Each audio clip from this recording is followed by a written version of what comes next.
ਵਾਹਿਗੁਰੂ ਜੀ ਕਾ ਖਾਲਸਾ, ਵਾਹਿਗੁਰੂ ਜੀ ਕੀ ਫਤਿਹ।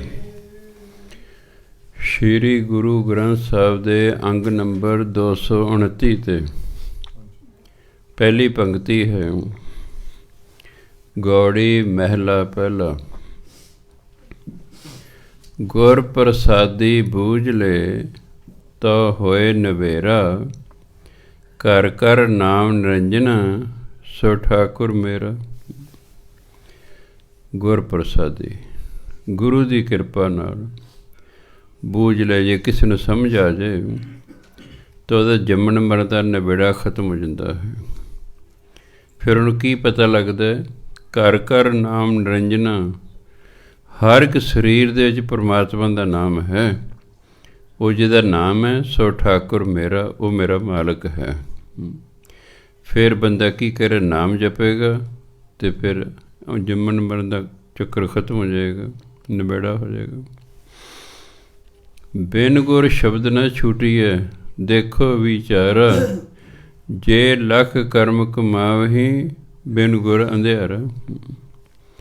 ਬਿਨ ਗੁਰ ਸ਼ਬਦ ਨਾ ਛੂਟੀਐ, ਗੁਰੂ ਦੇ ਸ਼ਬਦ ਤੋਂ ਬਿਨਾਂ ਕਹਿੰਦੇ ਵਿਚਾਰ ਕਰਕੇ ਵੇਖ ਲਓ, ਇਹ ਜੰਮਣ ਮਰਨ ਤੋਂ ਛੁਟਕਾਰਾ ਨਹੀਂ ਹੁੰਦਾ ਹੈ।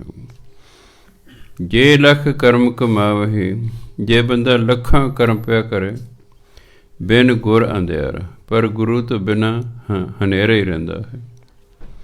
ਕਿਉਂਕਿ ਉਹ ਐਸੇ ਕਰਮ ਕਰਦਾ ਜਿਨ੍ਹਾਂ ਦਾ ਆਤਮਿਕ ਤੌਰ 'ਤੇ ਫਲ ਨਹੀਂ ਹੁੰਦਾ ਹੈ। ਹੁਣ ਜਿਵੇਂ ਲੋਕ ਸਰੋਵਰਾਂ 'ਤੇ ਇਸ਼ਨਾਨ ਕਰਦੇ, ਉਹਦਾ ਆਤਮਾ ਨੂੰ ਕੋਈ ਲਾਭ ਨਹੀਂ ਹੁੰਦਾ। ਕਰਮ ਉਹ ਕਰਨੇ ਚਾਹੀਦੇ ਜਿਹਦੇ ਆਤਮਾ ਨੂੰ ਲਾਭ ਹੋਵੇ।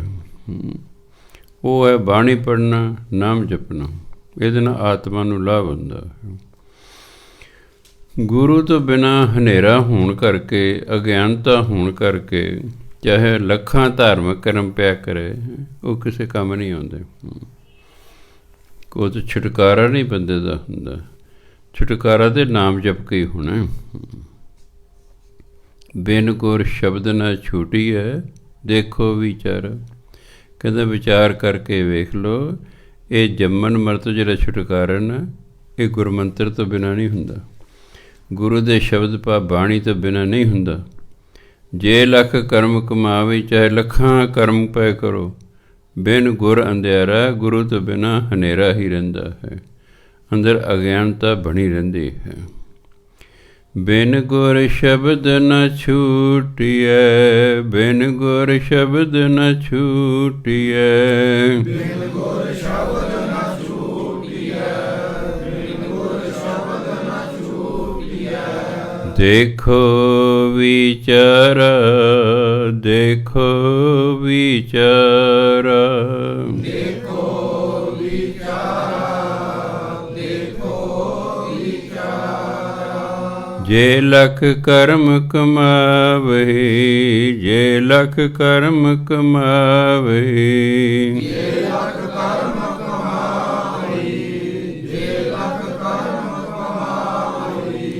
ਬਿਨ ਗੁਰ ਅੰਧਿਆਰਾ, ਬਿਨ ਗੁਰ ਅੰਧਿਆਰਾ, ਬਿਨ ਗੁਰ ਅੰਧਿਆਰਾ, ਬਿਨ ਗੁਰ ਅੰਧਿਆਰਾ। ਸੋ ਜਿਹਨੇ ਧਰਮ ਵਾਲੇ ਪਾਸੇ ਤੁਰਨਾ ਹੈ, ਜਿਹਨੇ ਪਰਮਾਤਮਾ ਦੀ ਪ੍ਰਾਪਤੀ ਕਰਨੀ ਹੈ, ਉਹਦੇ ਲਈ ਗੁਰੂ ਵਾਲਾ ਹੋਣਾ ਜ਼ਰੂਰੀ ਹੈ। ਗੁਰੂ ਤੋਂ ਬਿਨਾਂ ਹਨੇਰਾ ਰਹਿੰਦਾ ਹੈ, ਭਾ ਅਗਿਆਨਤਾ ਬਣੀ ਰਹਿੰਦੀ ਹੈ। ਅੰਧੇ ਅਕਲੀ ਬਾਹਰੇ, ਕਿਆ ਤਿਨ ਸਿਉ ਕਹੀਐ, ਬਿਨ ਗੁਰ ਪੰਥ ਨਾ ਸੂਝੇ, ਕਿਤ ਬਿਧ ਨਿਰਬਹੀਐ। ਅੰਧਲੇ ਅਕਲੀ ਬਾਹਰ, ਜਿਹੜੇ ਅਕਲ ਤੋਂ ਬਿਨਾਂ ਹਨ, ਉਹ ਅਗਿਆਨੀ ਹਨ, ਅੰਧੇ ਅਗਿਆਨੀ ਹਨ। ਅਕਲ ਤਾਂ ਹੁੰਦੀ ਹੈ, ਇਹਨੂੰ ਵੀ ਅਕਲ ਨਹੀਂ ਹੁੰਦੀ। ਲੋਕ ਅਕਲ ਤੋਂ ਕੰਮ ਨਹੀਂ ਲੈਂਦੇ, ਬੇਵਕੂਫਾਂ ਵਾਂਗੂ ਜ਼ਿੰਦਗੀ ਬਤੀਤ ਕਰਦੇ ਹਨ। ਆਪ ਵੀ ਦੁਖੀ ਹੁੰਦੇ ਰਹੇ ਨੇ, ਨਾਲ ਦੇ ਸਾਥੀਆਂ ਨੂੰ ਦੁਖੀ ਕਰਦੇ ਨੇ। ਅਕਲ ਤਾਂ ਸਾਰਿਆਂ 'ਚ ਹੁੰਦੀ ਹੈ, ਕੋਈ ਵਿਰਲਾ ਟਾਵਾਂ ਹੁੰਦਾ ਵੀ ਠੀਕ ਹੈ, ਕਿਸੇ 'ਚ ਘੱਟ ਅਕਲ, ਕਿਸੇ 'ਚ ਵੱਧ ਹੈ। ਅਕਲ ਤਾਂ ਹੁੰਦੀ ਹੈ। ਲੋਕ ਅਕਲ ਤੋਂ ਕੰਮ ਨਹੀਂ ਲੈਂਦੇ, ਲੋਕ ਮਨ ਤੋਂ ਕੰਮ ਲੈਂਦੇ ਨੇ। ਤੁਸੀਂ ਕਹੋਗੇ ਅਕਲ ਤੋਂ ਕੰਮ ਲੈਣ ਤੋਂ ਕੀ ਭਾਵ ਹੈ? ਜਦੋਂ ਮਨੁੱਖ ਅਕਲ ਵਰਤਦਾ ਹੈ, ਦਿਮਾਗ ਵਰਤਦਾ ਹੈ, ਉਹ ਕੋਈ ਕੰਮ ਕਰਨ ਲੱਗਦਾ ਪਹਿਲਾਂ ਆਪਣੇ ਆਪ ਨੂੰ ਪੁੱਛਦਾ ਕਿ ਜੋ ਮੈਂ ਕੰਮ ਕਰਨ ਲੱਗਾ ਠੀਕ ਹੈ ਕਿ ਗਲਤ ਹੈ। ਜਦੋਂ ਅਕਲ ਤੋਂ ਕੰਮ ਲਓਗੇ ਤੁਹਾਨੂੰ ਇੱਕਦਮ ਪਤਾ ਲੱਗ ਜਾਏਗਾ ਗਲਤ ਹੈ। ਪਹਿਲੀ ਵਾਲੇ ਬੱਚੇ ਨੂੰ ਪੁੱਛੋ ਕਾਕਾ ਚੋਰੀ ਕਰਨੀ ਠੀਕ ਹੈ ਕਿ ਗਲਤ ਹੈ, ਉਹ ਵੀ ਕਹਿੰਦੇ ਜੀ ਗਲਤ ਹੈ ਜੀ, ਗਲਤ। ਬਾਅਦ ਦੇ ਵਿੱਚ ਉਹੀ ਭਾਵੇਂ ਚੋਰੀ ਕਰਨ ਲੱਗ, ਕਿਉਂਕਿ ਫਿਰ ਅਕਲ ਤੋਂ ਕੰਮ ਨਹੀਂ ਲੈਂਦਾ, ਫਿਰ ਅਕਲ ਤੋਂ ਕੰਮ ਨਹੀਂ ਲੈਂਦਾ। ਘੱਟ ਤੋਂ ਘੱਟ 80% ਲੋਕ ਐਸੇ ਨੇ ਜਿਹੜੇ ਅਕਲ ਤੋਂ ਕੰਮ ਨਹੀਂ ਲੈਂਦੇ, ਮੂਰਖਾਂ ਵਾਂਗੂ ਰਹਿੰਦੇ ਨੇ, ਮੂਰਖਾਂ ਵਾਂਗੂ ਕਰਮ ਕਰਦੇ ਨੇ, ਆਪ ਵੀ ਦੁਖੀ, ਸਮਾਜ ਵੀ ਦੁਖੀ ਕਰਦੇ ਨੇ, ਚੋਰ ਨੇ। ਇਹ ਤਾਂ ਵੀ ਅਕਲ ਨਹੀਂ ਹੈ, ਅਕਲ ਤੋਂ ਕੰਮ ਨਹੀਂ ਲੈਂਦੇ, ਆਪ ਵੀ ਦੁਖੀ, ਪਰਿਵਾਰ ਵੀ ਦੁਖੀ, ਸਮਾਜ ਵੀ ਦੁਖੀ। ਨਸ਼ਈ ਨੇ, ਆਪ ਵੀ ਦੁਖੀ, ਪਰਿਵਾਰ ਵੀ ਦੁਖੀ, ਸਮਾਜ ਵੀ ਦੁਖੀ। ਇਸ ਲਈ ਅੰਧੇ ਅਕਲੀ ਬਾਹਰੇ ਕਿਆ ਤਿਨ ਸਿਉ ਕਹੀਏ। ਜਿਨ੍ਹਾਂ ਨੇ ਅਕਲ ਹੀ ਨਹੀਂ ਵਰਤਣੀ ਉਹ ਤਾਂ ਫਿਰ ਅਗਿਆਨੀ ਨੇ, ਕਿਉਂ ਉਹਨਾਂ ਨੂੰ ਕੀ ਕਹੀਏ, ਉਹਨੂੰ ਮੰਨਣਾ ਹੀ ਕੋਈ ਨਹੀਂ। ਅਗਿਆਨੀ ਜਿਹੜਾ ਬਣਿਆ ਹੋਇਆ ਹੈ ਉਹਨੂੰ ਕੋ ਭਾਈ ਸ਼ਰਾਬਾ ਸ਼ਰੂਬਾ ਨਾ ਪੀਆ ਕਰੋ। ਅਜੇ ਮੈਂ ਰਿਟਾਇਰ ਹੁਣ ਕੁਝ ਸਮਾਂ ਮੇਰਾ ਰਹਿੰਦੇ ਸੀ, ਅੱਜ ਤੋਂ 23 ਸਾਲ ਪਹਿਲਾਂ ਦੀ ਗੱਲ ਹੈ, ਕੋਈ 25 ਸਾਲ ਹੋ ਗਏ ਉਹਨੇ ਘੱਟ ਤੋਂ ਘੱਟ। ਮੈਂ 10ਵੀਂ ਨੂੰ ਸੋਸ਼ਲ ਸਟੱਡੀਜ਼ ਪੜ੍ਹਾ ਰਿਹਾ ਸੀ। ਸਹਿਜ ਸੁਭਾਅ ਕੋਈ ਗੱਲ ਚੱਲ ਪਈ, ਮੈਂ ਭਾਈ ਸ਼ਰਾਬ ਨਹੀਂ ਪੀਣੀ ਚਾਹੀਦੀ, ਪੰਜਾਬ ਨੂੰ ਸ਼ਰਾਬ ਨੇ ਬਰਬਾਦ ਕਰਕੇ ਰੱਖ ਦਿੱਤਾ ਹੈ। ਇੱਕ ਬੱਚਾ ਕਹਿੰਦਾ ਸਰ ਜੀ ਤੁਸੀਂ ਸ਼ਰਾਬ ਨਹੀਂ ਪੀਂਦੇ? ਮੈਂ ਨਾ, ਕਹਿੰਦਾ ਤਾਂ ਹੀ ਇਸ ਤਰ੍ਹਾਂ ਕਹਿੰਦੇ ਹੋ। ਕਹਿੰਦਾ ਸਰ ਜੀ ਪੀ ਕੇ ਦੇਖੋ ਸਵਰਗ ਦੇ ਝੂਟੇ ਆਉਣਗੇ। ਮੈਂ ਦੇਖ, ਮੈਂ ਤਾਂ ਵੈਸੇ ਸਵਰਗ 'ਚ ਰਹਿਣਾ ਹਾਂ, ਮੈਨੂੰ ਕੀ ਲੋੜ ਹੈ ਪੀਣ ਦੀ? ਤੁਸੀਂ ਜਿਹੜੇ ਨਰਕ ਨਿਵਾਸੀ ਹੋ ਤੁਸੀਂ ਪੀ ਵੀ ਜਾਓ। ਇਹ 10ਵੀਂ ਦੀ ਗੱਲ ਹੈ, ਉਹ ਮੁੰਡਾ 12ਵੀਂ 'ਚ ਹੋ ਗਿਆ।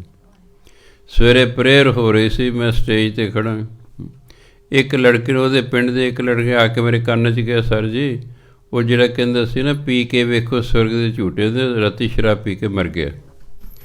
12ਵੀਂ 'ਚ ਪੜ੍ਹਦਾ, 18 ਸਾਲ ਦਾ ਕੁੱਲ ਹੈ, ਪਰ ਜਵਾਨੀ 'ਚ ਮਰ ਗਿਆ ਪੀ ਕੇ। ਹਾਂਜੀ, ਸੋ ਇਹਨਾਂ ਨੂੰ ਕੀ ਕਹੀਏ, ਇਹਨੇ ਕਿਹੜਾ ਮੰਨਣਾ ਕੋਈ? ਪੀਣ ਵਾਲੇ ਮੰਨਦੇ ਹੀ ਨਹੀਂ ਹੈਗੇ। ਤਿੰਨ ਸਿਉ ਕਿਆ ਤਿੰਨ ਸਿਉ ਕਹੀਏ, ਉਹਨਾਂ ਨੂੰ ਕੀ ਆਖੀਏ?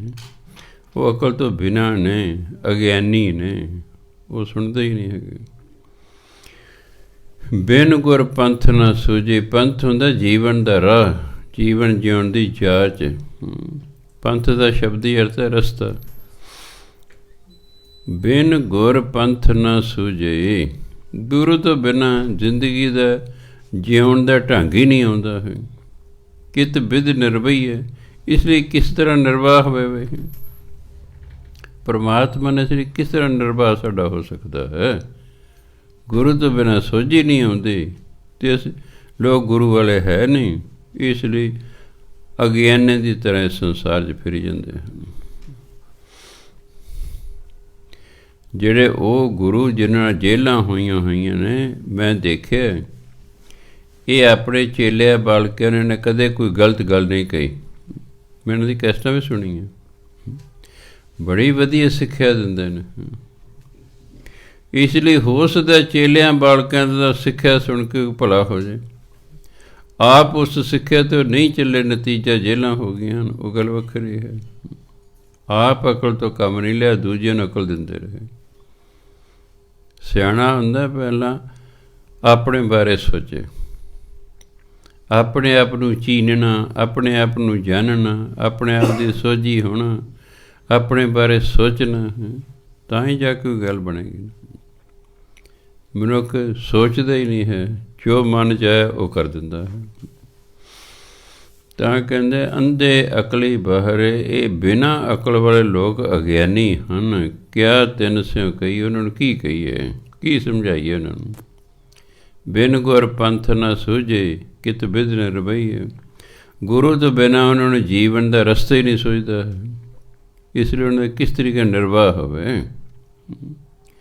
ਕਿਉਂਕਿ ਇਹ ਜਿਹੜੇ ਲੋਕ ਨੇ ਅਕਲੀ ਬਾਹਰੇ, ਖੋਟੇ ਕੋ ਖਰਾ ਕਹੈ, ਖਰੇ ਸਾਰ ਨਾ ਜਾਣੇ। ਖੋਟੇ ਨੂੰ ਤਾਂ ਖਰਾ ਕਹਿੰਦਾ, ਅਤੇ ਖਰਾ ਕੀ ਹੁੰਦਾ, ਉਹਦੀ ਸਾਰ ਕੋਈ ਨਹੀਂ, ਉਹਦੀ ਸੋਝੀ ਕੋਈ ਨਹੀਂ ਹੈਗੀ। ਜਿਵੇਂ ਪੀਣ ਵਾਲਾ ਵੈਸ਼ਨ ਨੂੰ ਊਈਂ ਹੀ ਗਿਣਦਾ ਹੈ, ਇਹ ਵੀ ਕੋਈ ਬੰਦੇ ਨੇ, ਇਹ ਘਾਹ ਖਾਣੇ ਨੇ ਜੀ, ਇਹ ਦਾਲ ਪੀਣੇ ਨੇ ਜੀ,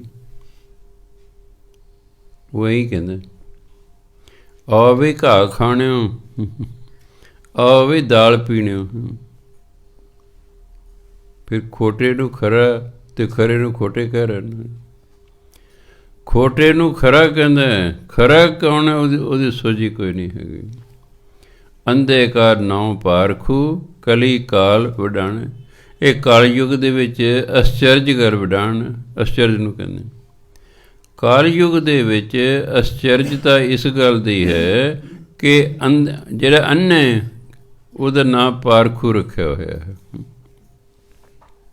ਜਿਹਨੂੰ ਸੋਝੀ ਕੋਈ ਨਹੀਂ ਕਹਿੰਦੇ, ਇਹਨੂੰ ਬੜੀ ਪਰਖ ਹੈ ਜੀ, ਇਹਨੂੰ ਬੜੀ ਪਰਖ ਹੈ। ਇਹ ਕਲਯੁੱਗ ਦਾ ਐਸੇ ਹੀ ਵਰਤਾਰਾ ਹੈ। ਅੰਨੇ ਦਾ ਨਾਂ ਪਾਰਖੂ ਹੈ, ਖੋਟੇ ਨੂੰ ਖਰਾ, ਖਰੇ ਨੂੰ ਖੋਟਾ ਕਹਿੰਦੇ। ਸੂਤੇ ਕੋ ਜਾਗਤ ਕਹੈ, ਜਾਗਤ ਕੋ ਸੂਤਾ।